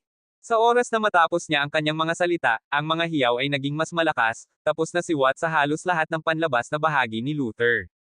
Ang kanyang mga metallic na card, ay ganap na nababalutan ng dugo, ngunit hindi siya tumigil, mayroong isang nakakatakot na galit sa kanyang mga mata, patuloy siyang gumagalaw at gumagalaw. Ang laman sa ibabaw ng mga buto ay nagsimulang bumababa ng patak-patak. Wawa! Buwawa! Ang hindi maunawaan ng mga hiyaw ng kalungkutan ni Luther. Isinara ng Marx ang kanyang mga mata at nagsimulang damaloy ang luha. Malinaw na ang mga hiyaw ni Luther ay nawala habang ang kanyang kaluluwa ay umalis sa kanyang katawan. Ang kanyang bangkay ay nanatiling malambot sa upuan. Tiningnan ng Marx ang balangkas na may ilang bahagi ng laman at kahit na ang ilang panloob na organo ay nakikita. Umalis si Sam sa umiiyak na Marx at lumakad patungo sa matandang lalaki na lumulunok sa kanyang kaba. Pagkatapos lahat, siya ang nag-utos ng mga parusa kay Watt. Ang mismong nagbigay ng impormasyon ay dumaan sa kapalarang ito, paano siya? Malapit na si Sam at tanong ng may mahinang boses na halos bulong. Naiisip mo ba kung ano ang haharapin mo? Hindi sinasadyang tumango ang matandang lalaki. Makikita mo. Kumuha si Sam ng kanyang blood collector at sinalpok ang lalaki malapit sa kanyang puso habang nagsimulang kumuha ng dugo. Pagkatapos ng halos kalahati ng dugo ay kinuha, umhawak ng isang hakbang paatras si Sam at pinakawalan ang reyna. Kinagat siya ng reyna sa kanyang leeg ng matagal na dahan-daang sumisipsip ng espiritual na lakas. Ang lakas ng buhay ay nagsimulang tumagas. Ang kanyang malakas na katawan ay naging mahina na pagkatapos ng lahat ng paghihirap, ngayon ay halos naging isang sako ng buto. Sa sandaling siya ay nasa bingit ng kamatayan, umalis ang reyna sa kanya at sa isang ikot ng kamay, ang reyna ng anay ay pinalitan ng 3 reyna ng balang. Nagsimulang kainin nila ang laman ng kanyang katawan lalo na ang panloob na organo. Sa wakas ang mga normal na insekto ay lumabas at nagsimulang kainin ang natitirang laman na nag-iwan lamang ng malinis na buto. Malapit nang mamatay ang porma sayon. Inilagay ni Sam ang mga kadena. Umalis siya kasama si Watt at Jack na iniiwan ang umiiyak ngunit natatakot na Mark sa silid. Kabanata 140. Hindi nagsalita si Sam sa daan pabalik. Lalong kinakabahan si Jack at hindi niya naglakas loob na huminga. Ngayon lang niya naiintindihan kung anong uri ng mga kakaiba ang kanyang kasama. Medyo alam niya kung ano ang uri ni Sam. Ngunit hindi niya inakala na ganito kadelikado si Watt. Hindi siya kahit na kumikislap ng ang kanyang mukha ay pinupunit. Kahit na, hindi nakita ni Jack ang proseso, nakita niya ang mga pinsala pagkatapos niyang lumabas. Parang siya ay isang uri ng siraulo. Ang pinuno at alipor na ito ay parehong kakaiba. Araw-araw, lalong nararamdaman niya ang kagalakan na hindi niya ginawa si Sam na kanyang kaaway. Ngunit ngayon na alam niya ang marami sa kanyang mga lihim, nag-aalala siya. Kahit na, alam niya na pinagkakatiwalaan siya ni Sam, mayroong isang maliit na takot sa loob, kung isang araw ay maging hinala siya at magpasya si Sam na alisin siya, mayroon ba siyang pagkakataong tumakas. Hinala rin ni Sam kung ano ang iniisip niya, ngunit wala siyang oras para alalahanin kung ano ang nangyayari sa kanyang isip. Kasalukuyan siyang nag-iisip tungkol sa kanyang nakaraang buhay, nakita niya ang isang tauhang katulad ni Watt, sa totoo lang ay siya ang parehong tao na naalala niya nang makita niya ang dalawang kapatid na tumatakas sa 6 na buwang kompetisyon ng paghihiwalay. Hindi niya inakala, makikita niya ang isa pang tao na tulad nito, naghahangad siyang makahanap ng paraan para ilabas ang kanyang mga emosyon kung hindi, hindi siya magiging normal sa lalong madaling panahon. Matapos pumasok sa kanyang mansyon, pumasok si Sam sa tore at nagtago ng ilang oras, naghuhubad siya, nagsimulang labanan ang haka-hak ang labanan, lumabas lamang siya pagkatapos niyang maubos ng ganap. Nakaupo lamang si Watt sa kanyang silid mula nang siya ay bumalik. Maaaring nagpakita siya ng matibay na mukha ngunit kumuha siya ng maraming pinsala, ganap na siyang napapagod pareho sa isip at katawan. Maraming nangyari sa loob ng isang araw. Nang lumabas si Sam, pumunta siya sa likod ng bahay malapit sa lawa, hindi siya nagsuot ng kanyang Amerikana, pantalon at kahit na ang kanyang bestida. Upo siya sa kanyang maikling pantalon habang inilalagay ang kanyang mga paa sa loob ng lawa. Ang kanyang itaas na katawan ay hubad habang naramdaman niya ang malamig na simoy sa kanyang balat na puno ng mga galos. Ang mga galos mula sa labanan sa pamilyang Cougar ay nandoon pa, na sadyang niyang iniiwan. Tumingin siya sa malalaking bituin habang sinusubukang alisin ang kanyang mga isip.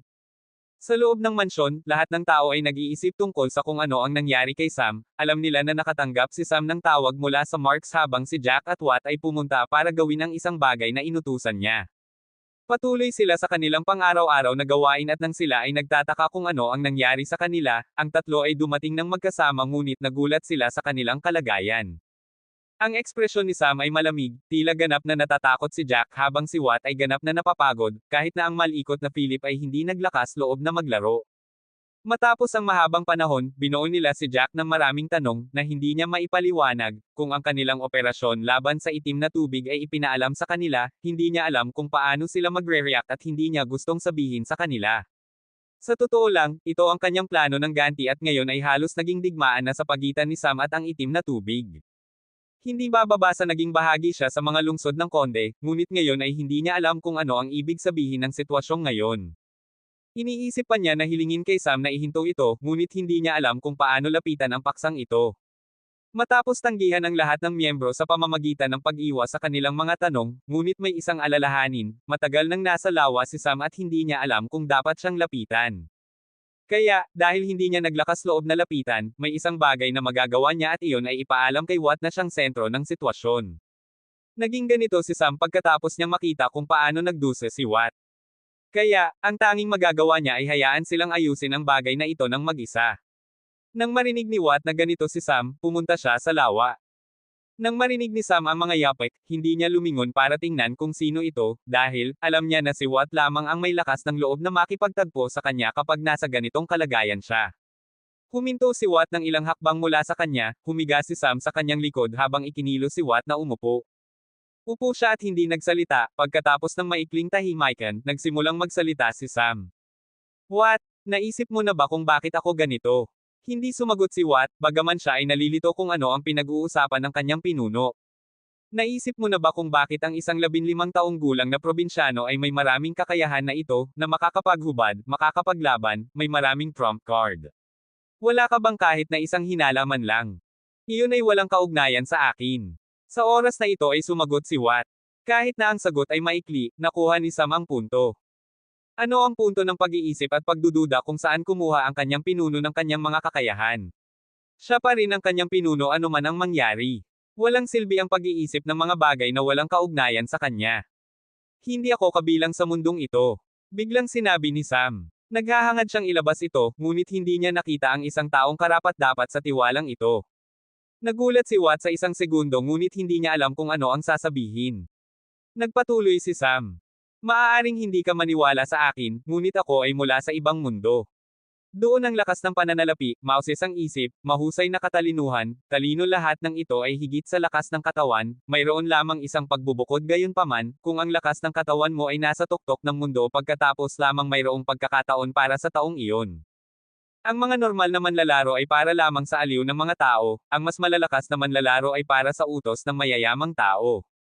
Sa mundong iyon, isang normal na 70 taong gulang na lalaki na walang anumang lakas ng katawan na maglakad ng mag-isa ay maaaring makalakam ng kayamanan gamit ang kanyang talino lamang. Isang taong tulad nito ay namamahala sa mga karaniwang tao nang hindi nila alam na nilalaro niya ang kanilang mga buhay at ang pinakakalungkot na bagay ay, maaari pa niyang utusan ang isang mayabang na sundalo na makakapagpatay ng sarili para sa kanyang bansa nang walang pag-aalala. Ang mundong iyon ay isang lugar kung saan ang isang normal na tao ay nabubuhay ng tahimik sa pamamagitan ng pagtitiwala sa mga batas. At ang katatawanan na bagay ay hindi nila alam na ang mga taong gumagawa ng mga batas para sa kanila ay hindi nag-aalala sa mismong mga batas na kanilang ginawa. Ang mundo kung saan ang isang tao ay nakikilala sa pamamagitan ng isang napakaliit na katangian na tinatawag na kayamanan. Ngunit sa parehong maliit na mundo, walang pagkakaiba sa pagitan ng dalawang matinding dako, ang matinding punto sa tuktok na puno ng pera at kapangyarihan at ang pinakamababang matinding punto kung saan ang mga tao ay nagpapapatayan para sa isang piraso ng tinapay. Tumigil si Sam sa isang segundo at huminga ng malalim habang naalala ang kanyang buhay sa lupa. Si Watt naman ay nagulat dahil hindi niya maaaring isipin ang ganitong uri ng lugar, paano maaaring mayroong mayayamang tao na walang anumang lakas ng katawan. Sa mundong ito, papatayin siya sa isang segundo para sa kanyang kayamanan. Ngunit nagpatuloy si Sam sa kanyang kwento. Sa mundong iyon, nanirahan ako sa lahat ng yugto ng lipunan, umangat ako sa pamamagitan ng mga ranggo, mayroon akong maraming pagkakakilanlan, kapag ako ay nasa aking tuktok, sa mundo ng liwanag ang aking isang isip ay nagkakahalaga ng malaking halaga at sa madilim na mundo ang aking isang salita ay batas.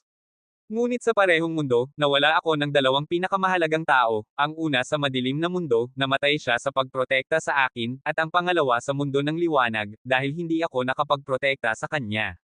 Matapos kumuha ng ganti para sa kanila, nawala ko ang lahat ng dahilan para mabuhay. Alam mo, kapag ako ay malapit ng mamatay, talagang wala akong pagsisisi, medyo masaya rin ako na marahil-marahil kung mayroong kabilang buhay, makikita ko ang 2 taong ito. Ngunit sinampal ako ng katotohanan. Sa sandaling ako ay namatay, isang tao na hindi ko pa nakikita, na ang lakas ay lampas sa aking imahinasyon, inilagay lamang ako sa mundong ito nang hindi man lang nagbibigay ng dahilan. Sa una, nais kong mabuhay ang buhay na ito para lamang mabuhay, ngunit ang pag-iisip na may isang tao na inilagay lamang ako dito nang walang aking pahintulot ay halos pumatay sa akin, iyon ang tanging dahilan na nagpapanatili sa akin na nagpapatuloy pa. Upang malaman kung bakit ako narito at kung ang dahilan ay karapat-dapat o hindi, ngunit ngayon nakahanap ako ng isa pang dahilan para mabuhay. Tumayo siya at tiningnan ang abot-tanaw bago magsalita. Hindi ko alam kung ako ay isang taong karapat-dapat na mamatay para sa akin, ngunit iisipin ko na hindi, gayunpaman, handa kang gawin iyon, kaya sa tingin ko kahit na anuman ang dahilan kung bakit ako narito ay karapat-dapat o hindi sa tingin ko ikaw ay karapat-dapat na mabuhay at kasama. Isang tao tulad mo, na alam kung paano bayaran ang isang patak ng tubig ng isang bukal, ay karapat-dapat ng higit pa sa anumang dahilan. Tumayo si Sam at sumunod si Watt. Kumuha siya ng isang pulang kulay na metallic na card at ibinigay kay Watt, mayroong simbolong W ni Watt sa isang panig at simbolo ni Sam sa kabilang panig. Hindi ko alam kung paano mo ako nakikita, pinuno, kaibigan, kamag-anak, anuman ito, tandaan na para sa akin mula ngayon ay hindi ka mapapalitan. Palagi kang nasa aking tabi kahit na gaano kalayo ako umabot, anuman ang harapin ko ay harapin ko ito kasama mo.